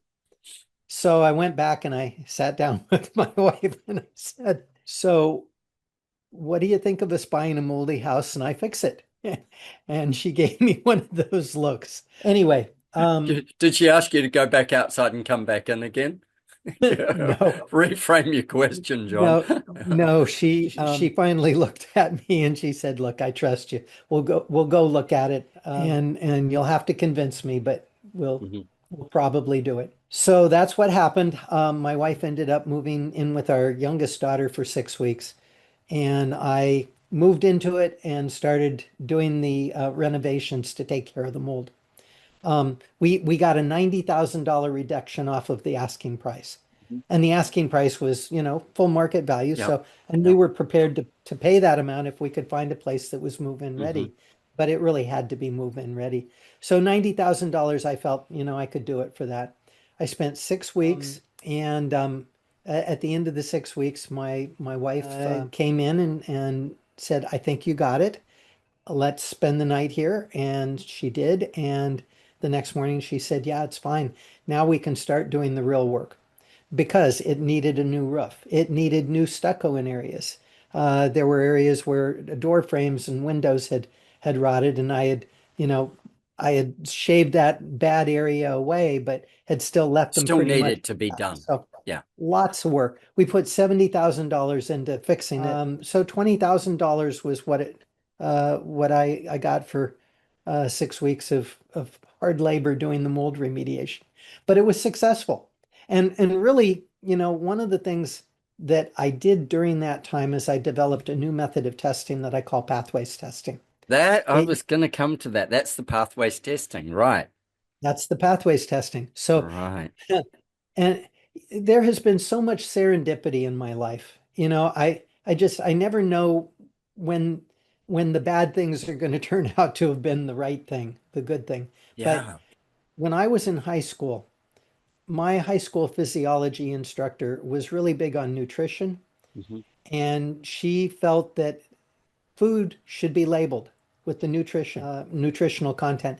That didn't happen. I was So about what to she say did, the food industry didn't, but she felt that. she felt that, yeah. Mm. And so what she did in order to, her own personal protest was she taught us in physiology class how to take breakfast cereals or other types of food products and test them to find out what the protein content Some is, what the pathways sugar testing. content. That's exactly where pathways came from. That's Hmm. exactly it. 50 years later, I'm reading a study and it's talking about mold and how much protein content it has. Now, obviously, you're not going to eat the problem types of molds, but all molds have proteins. And all of a sudden, it's like You're back in the classroom. the Biuret system for testing for protein was developed over 100 years ago. Um, I learned about it 50 years ago, and it had some problems. For one thing, if there was any soap or detergent, it wouldn't work. But over the intervening 50 years, I learned that there was another bichromate type of system that used a similar chemistry. And so all the pieces just kept falling together. And so I mentioned earlier that the home had three visible areas of mold that I knew about, but I suspected at least two more. And sure enough, I was able to find those two areas using the protein testing without having to open up the walls or do anything other than Wow. collect Wow. swabs in those areas. Since then, we've now got almost 5 years of experience using pathways. And where I've really found it's helpful is in terms of testing the cleanliness of a building. So, after mold remediation, you've got all these spores and fragments that have Mm. settled all over Mm. the place. You got to go in and you got to clean them up. And so pathways testing, it's a very inexpensive testing. Typically, they're about $10 per test, US costs. But you do a lot of them because what you want to do is you want to find out, is this section of wall a problem? Is this section of wall a Right. problem? Is this? So So we're doing it you a might little use over metering. $50 in a wall or something, or Yeah. a few $1,000s throughout a home. Well, and if there is a problem, then of course there's another round as you try Yeah. to figure out exactly. So anyway, I did my first round of testing and I came back with these areas that were really high. I Yeah. mean, we color code it green, yellow, orange, and red. And I came back with a couple areas that were in the red that I didn't know that it was going to be that way. So then we clean everything really well. We Mm. take the levels from here down to here and test immediately afterwards to answer the question, was the cleaning effective? Did I clean it right? Did I get it where it needed to be? Did I get the protein levels from over 600 milligrams per 4 linear foot Yeah. area down to under 20? And then 2 weeks later, we retest to see whether or not building memory is kicking in. So if I have a building that's got a high level of mold in it, during the time that the levels are real high, it's working into nooks and crannies. It's going into electrical outlets. It's going into the space between we call it basic board. You called it Sorry, which board? the base of the Oh, board. skirt board, skirting board. Yeah, Skirting skirting. board. Yes. Yeah, yeah. You So, call it I baseboard. Yeah. mean, so you're going to have a crack the size of a human hair or larger between the bottom edge of the Gibrop. skirting board Yeah, and the yeah, top of the floor. yeah, yeah. And so Oh, right. um Yeah, along there. Yeah, and often nowadays, that will be a corked crack. So they'll cork it between the floor and okay. and that skirting or baseboard. So They'll we hardly ever caulk it in the United States. And even if you do caulk it after a few earthquakes, it's opened back Yeah, up yeah, anyway. sure. Yeah. Oh, well, just a hot day, cold day. Or just the expansion and contraction of a hot Yeah. day and a cold. Yeah. So anyway, a crack the size of a human hair is like a freeway for mold spores to escape.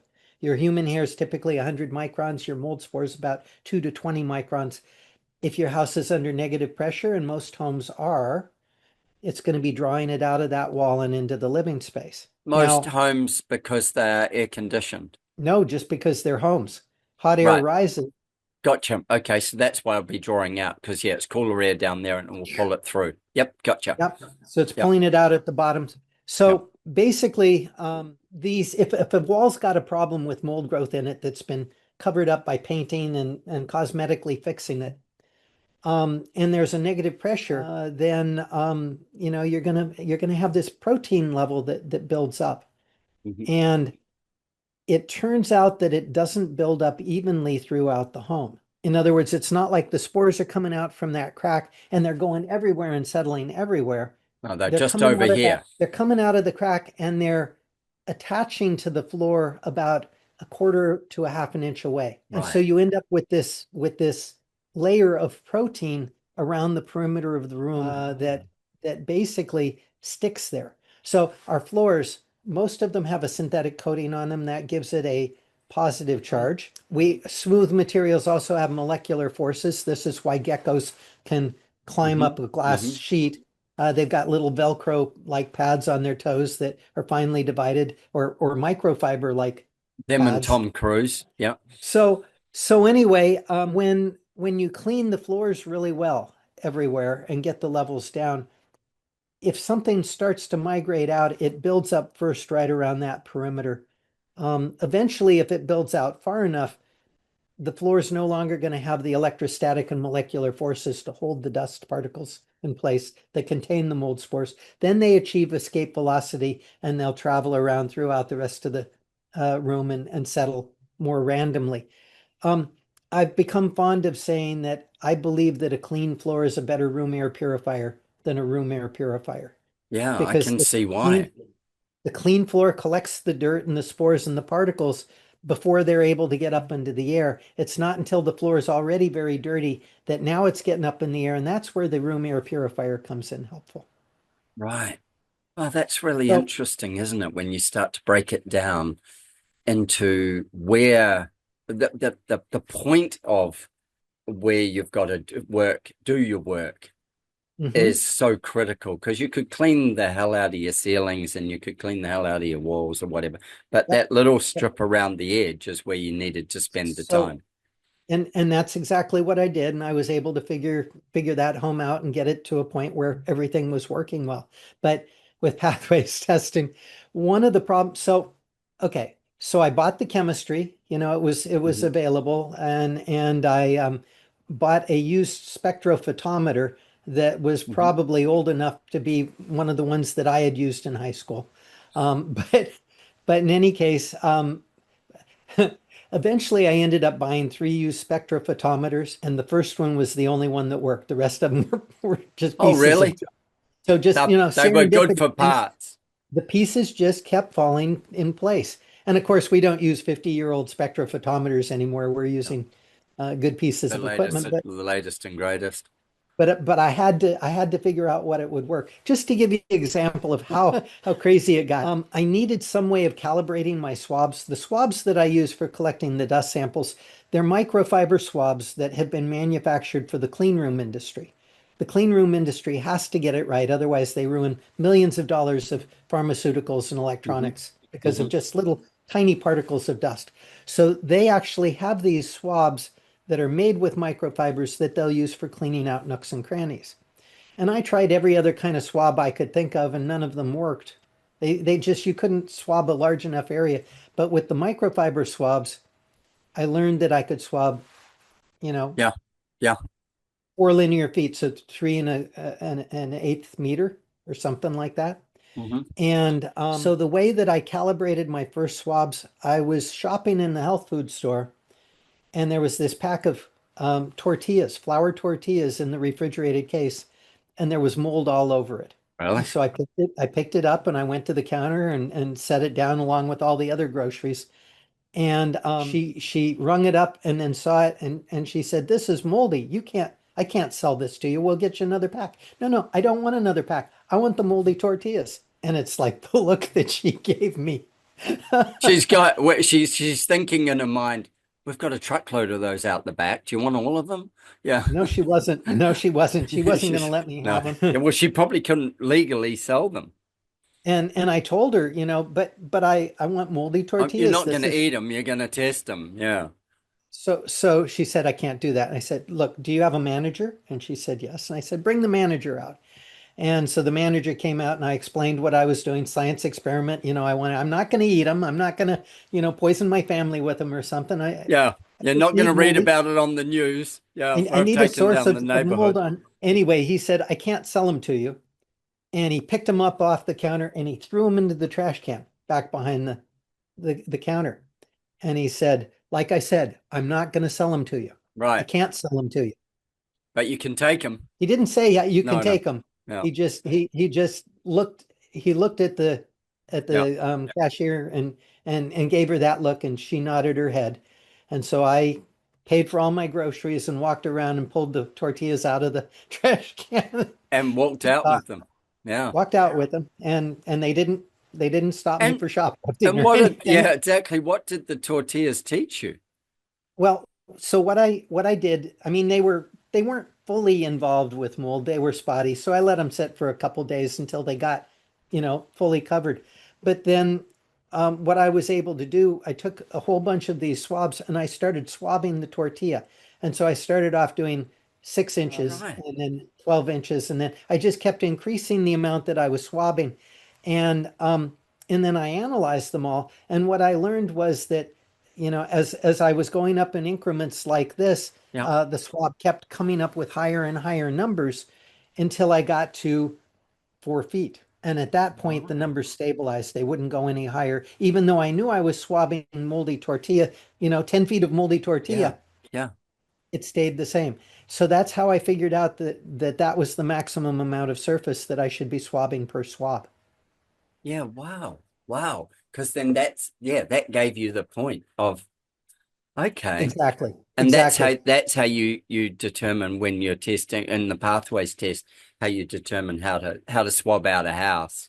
Yep, exactly. And the key to it is every single test that you do has to be exactly the same length Yeah. because then you can compare every Well, single you've test. got data. Yeah, you've got a control You got point. the data. And if Yeah. some places are coming back in the green with low protein levels and others are coming back in the red, You know where to go. yeah. And then in that house also I got a bullseye pattern.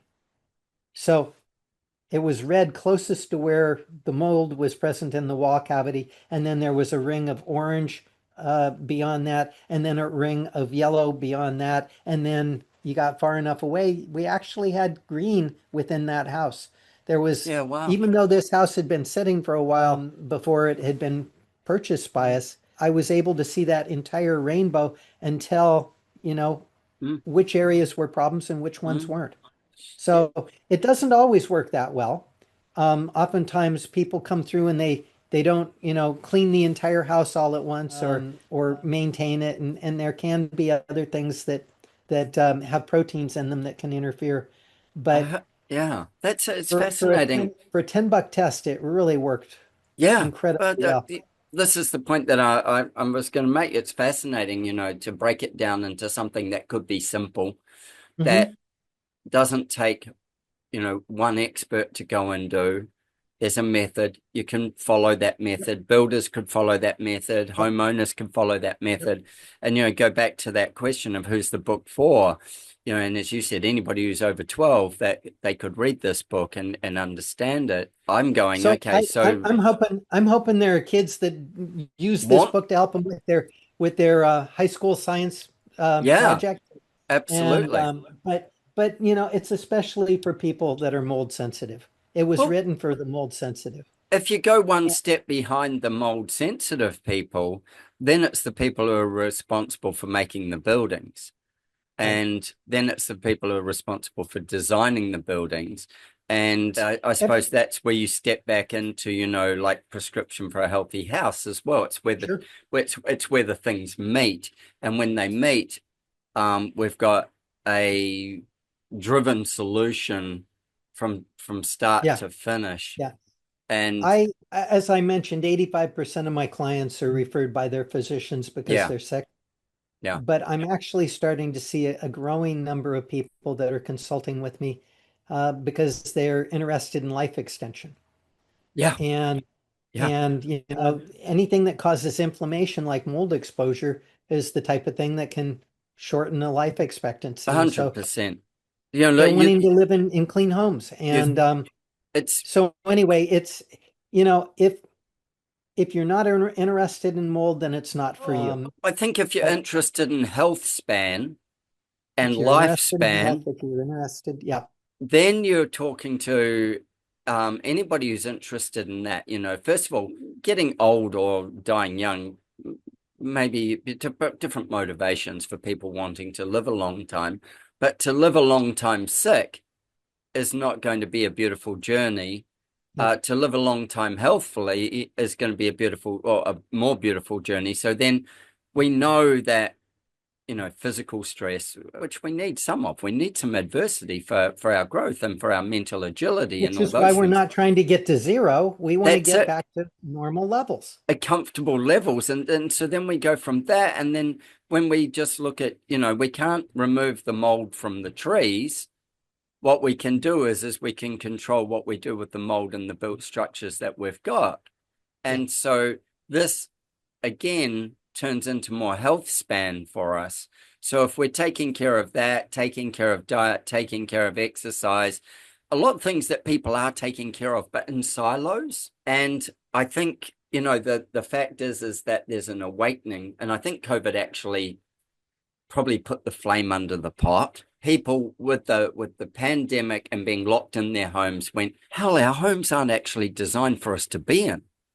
They're not designed to be schoolrooms. The cat wonders why we've come and moved into their house. It was okay when we came and went, but it's the cat's house. What the hell are you doing here now? We started to stress the animals. We started to do Yep. all those things.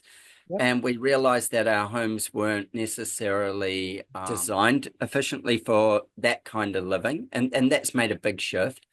And then our wellness, the focus onto health wellness, like saunas, ice baths, these things of removing inflammation and removing inflammation via food, removing it via, our eating Hmm. and drinking Hmm. habit. And then we start to go, well, the people who are aware are going, hold on, I'm sleeping in an environment that isn't healthy. Not necessarily, yeah, I'm cooking in an environment that isn't healthy. I'm resting in front of my TV in an environment that isn't healthy. These are all things now stealing from me again. Yep. I've taken care of it at the gym or, in the surf or whatever. I've taken care of it here. I've taken care of it here. But hold on. Now I'm going home and putting myself in a bag that's not taking care of it. But the bag's a big, expensive bag.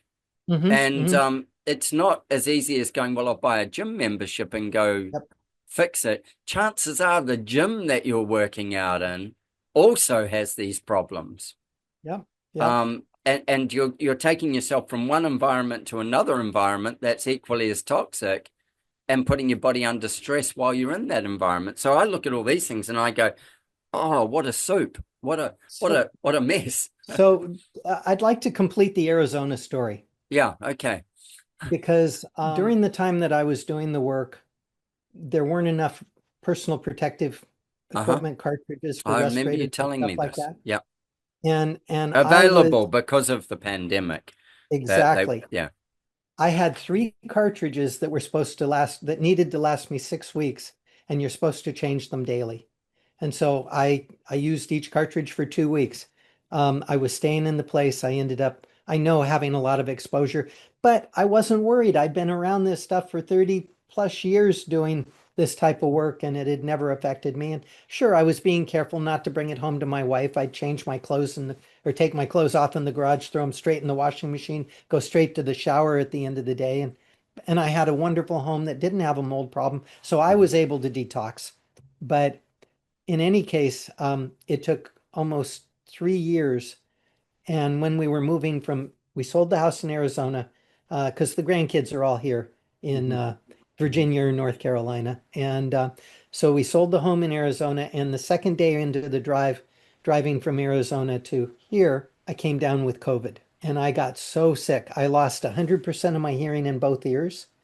I had to use a bone conductive headset with the Bluetooth on my cell phone.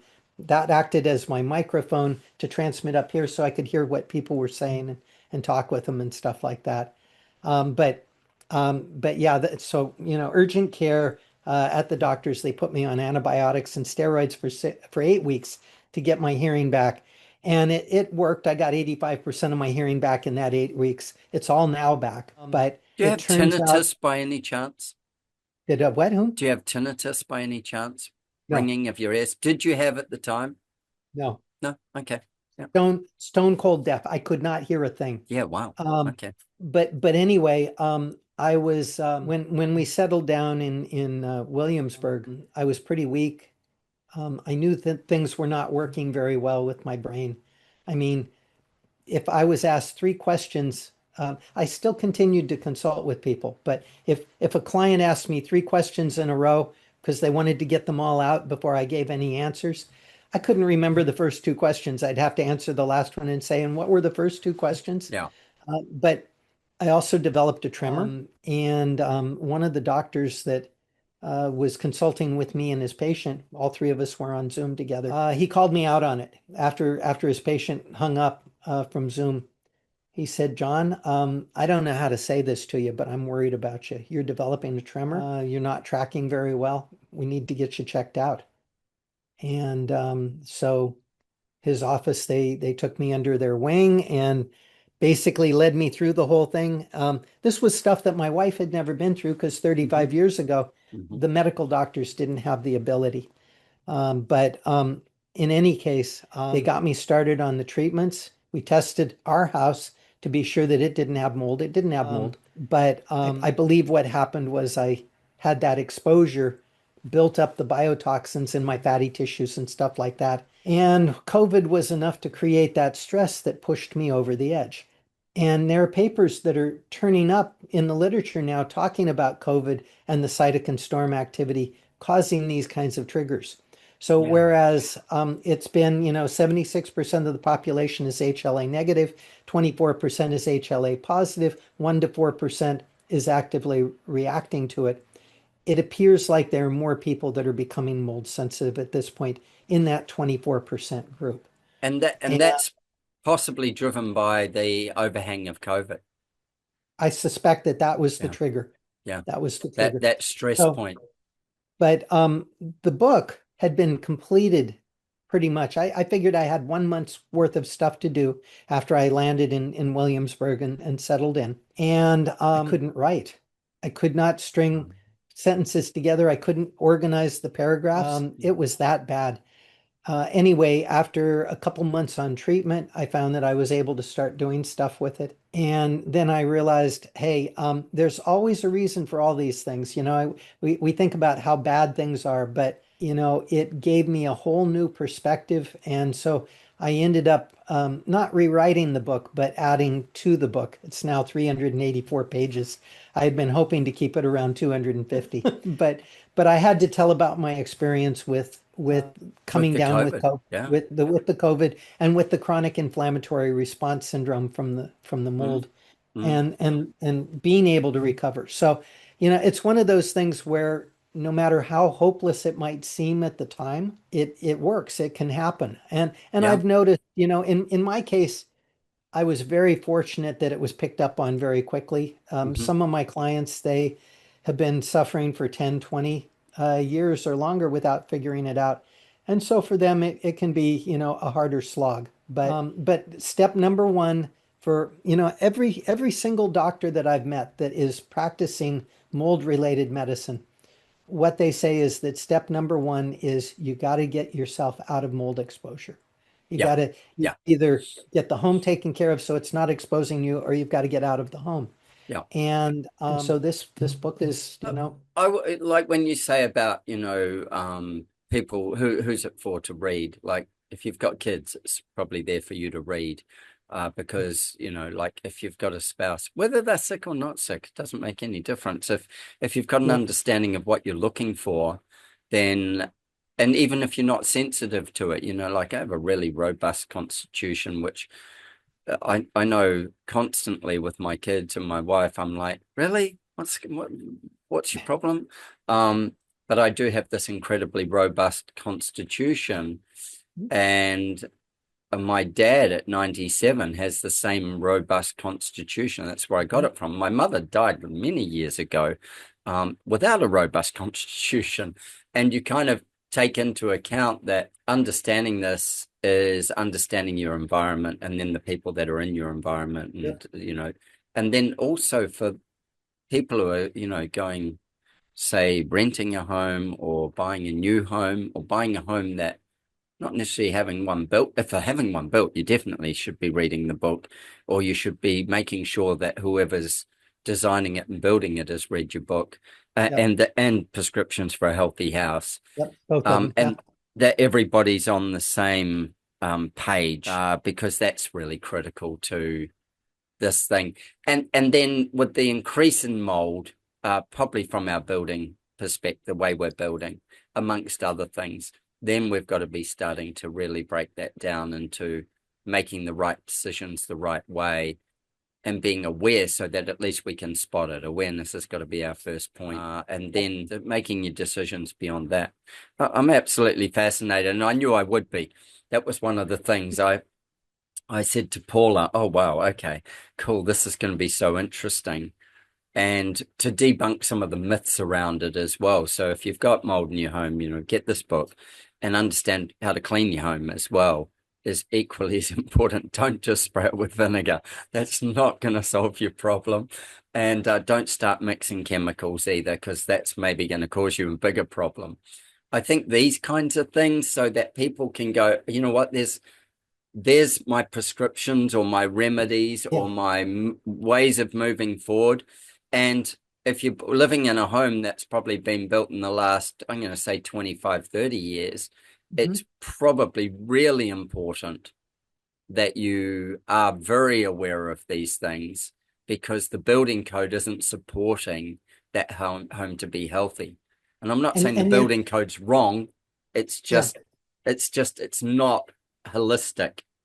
And yet I find buildings that have been built in the last 25 years are some of the easiest ones to get back on track Yeah, right. when they get into Easiest to trouble. clean, yeah, right. Easier to clean and everything else. But the key to getting mold out of your home is to physically remove it, Yeah, whether it's by cutting out materials that have actual growth on them, or cleaning. yeah. And when we're doing that, we don't want to alert the mold that we're attacking it. We Otherwise, it remove. goes into protection, and Exactly. We remove it with love. We send it to a retirement community that's called a landfill, yeah, because that's what landfills are. They're homes, retirement centers for mold. yeah. And once the mold is out, then we make sure that we create an environment that's not conducive for it to move back in again. So I've got a question. Is what's the difference between mold and rot? So they're different species of organisms. I am unaware of any rot organisms that actually create toxins. Molds grow on the surface of materials, not in the materials. And so with wet rot or dry rot, the hyphal structures, they actually penetrate into the materials. They go Hmm. deeply into Hmm. the materials.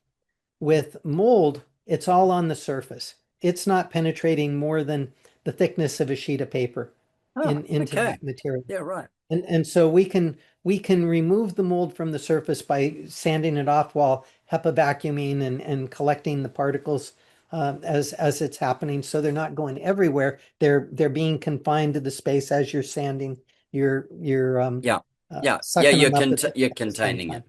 Yeah, Yeah, okay. but here's the thing, from a moisture standpoint, mold only requires about 17% moisture content in wood at the surface of the wood in order for it to grow. So what we say is from Pretty low. 17 to 19% is what usually is where you'll find mold. Although there are probably a few that can go all the way down to 16%.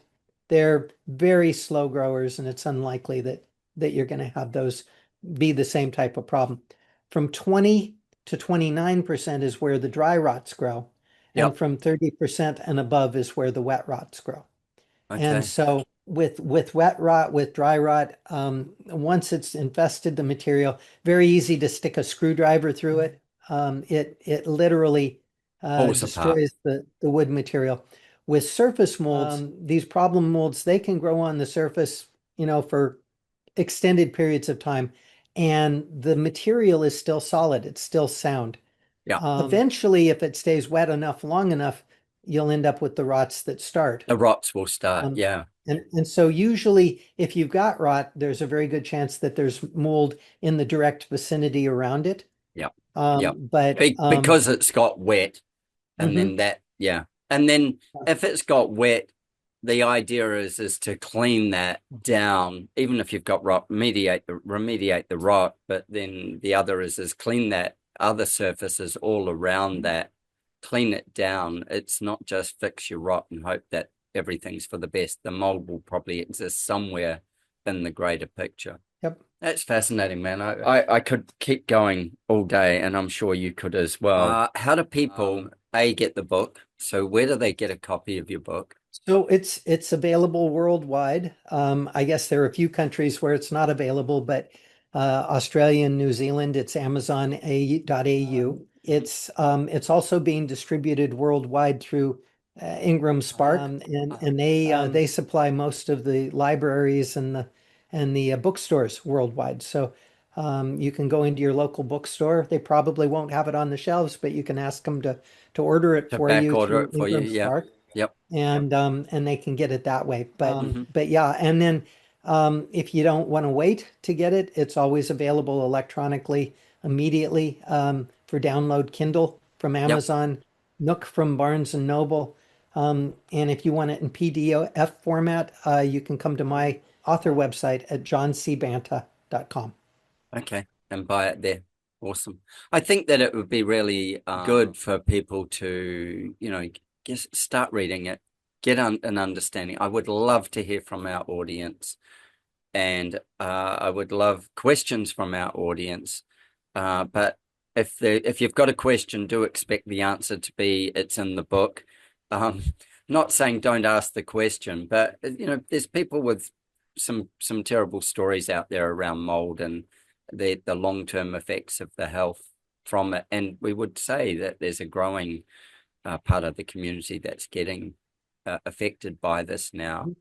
And so rather than letting everybody get affected, like get hold of the book, start taking some actions, Yeah. and just be aware of even what to look for.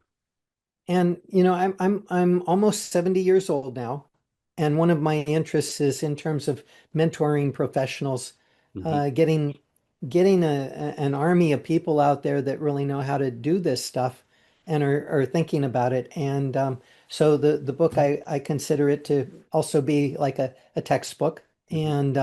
and You can be it's booked for workshops and keynotes and I would love it. yeah. I've been Okay, I've cool. been doing a lot of those things, and Yeah, of course, with Zoom now, it's real easy, yeah, almost too easy. absolutely. Before I had an excuse for traveling a lot. I do a coaching program to help people design their own home.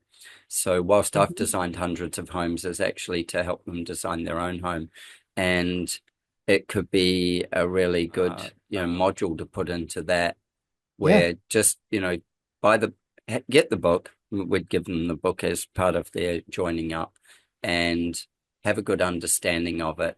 And then, maybe have some webinar space around that where we I love the idea. Yeah, pay you I to love do it. some webinar stuff with us and let them understand the importance of building right from the start, I or like that. designing right. Yeah, I think this is how the value of podcasting, the value of community, the value of these broader networks this is what makes the difference and takes it into the future. John, Agreed. thank you so much for all your time and getting through all our difficulties at the start as well with the internet this morning. I've certainly learnt tons. I've got pages of notes. Quicker, cheaper, tighter. Yeah, I've got that one written up there. Knowing what that means. I didn't make that one up. I can't take No. credit for it. But it's a really interesting thing. And yeah, taking the responsibility to make homes, or at least the foundation pieces of a home that will last hundreds of years, if not thousands of years, I think is actually something we should be responsible for as designers, and as builders should as well. I think that it's look, we're a service industry to other humans, so, and the planet. So how are we doing the best job we can with it? Thank you. Thank you, man. Really appreciate it. Cheers. Take care. Thank you for tuning into our conversation. I hope it left you both informed and inspired. Don't forget to subscribe wherever you listen, and please don't hesitate to share your design thoughts with me. It's always a joy to hear from you. If you're like me and crave a deeper dive into design thinking, coupled with a love for travel and adventure, consider one of my architectural adventures.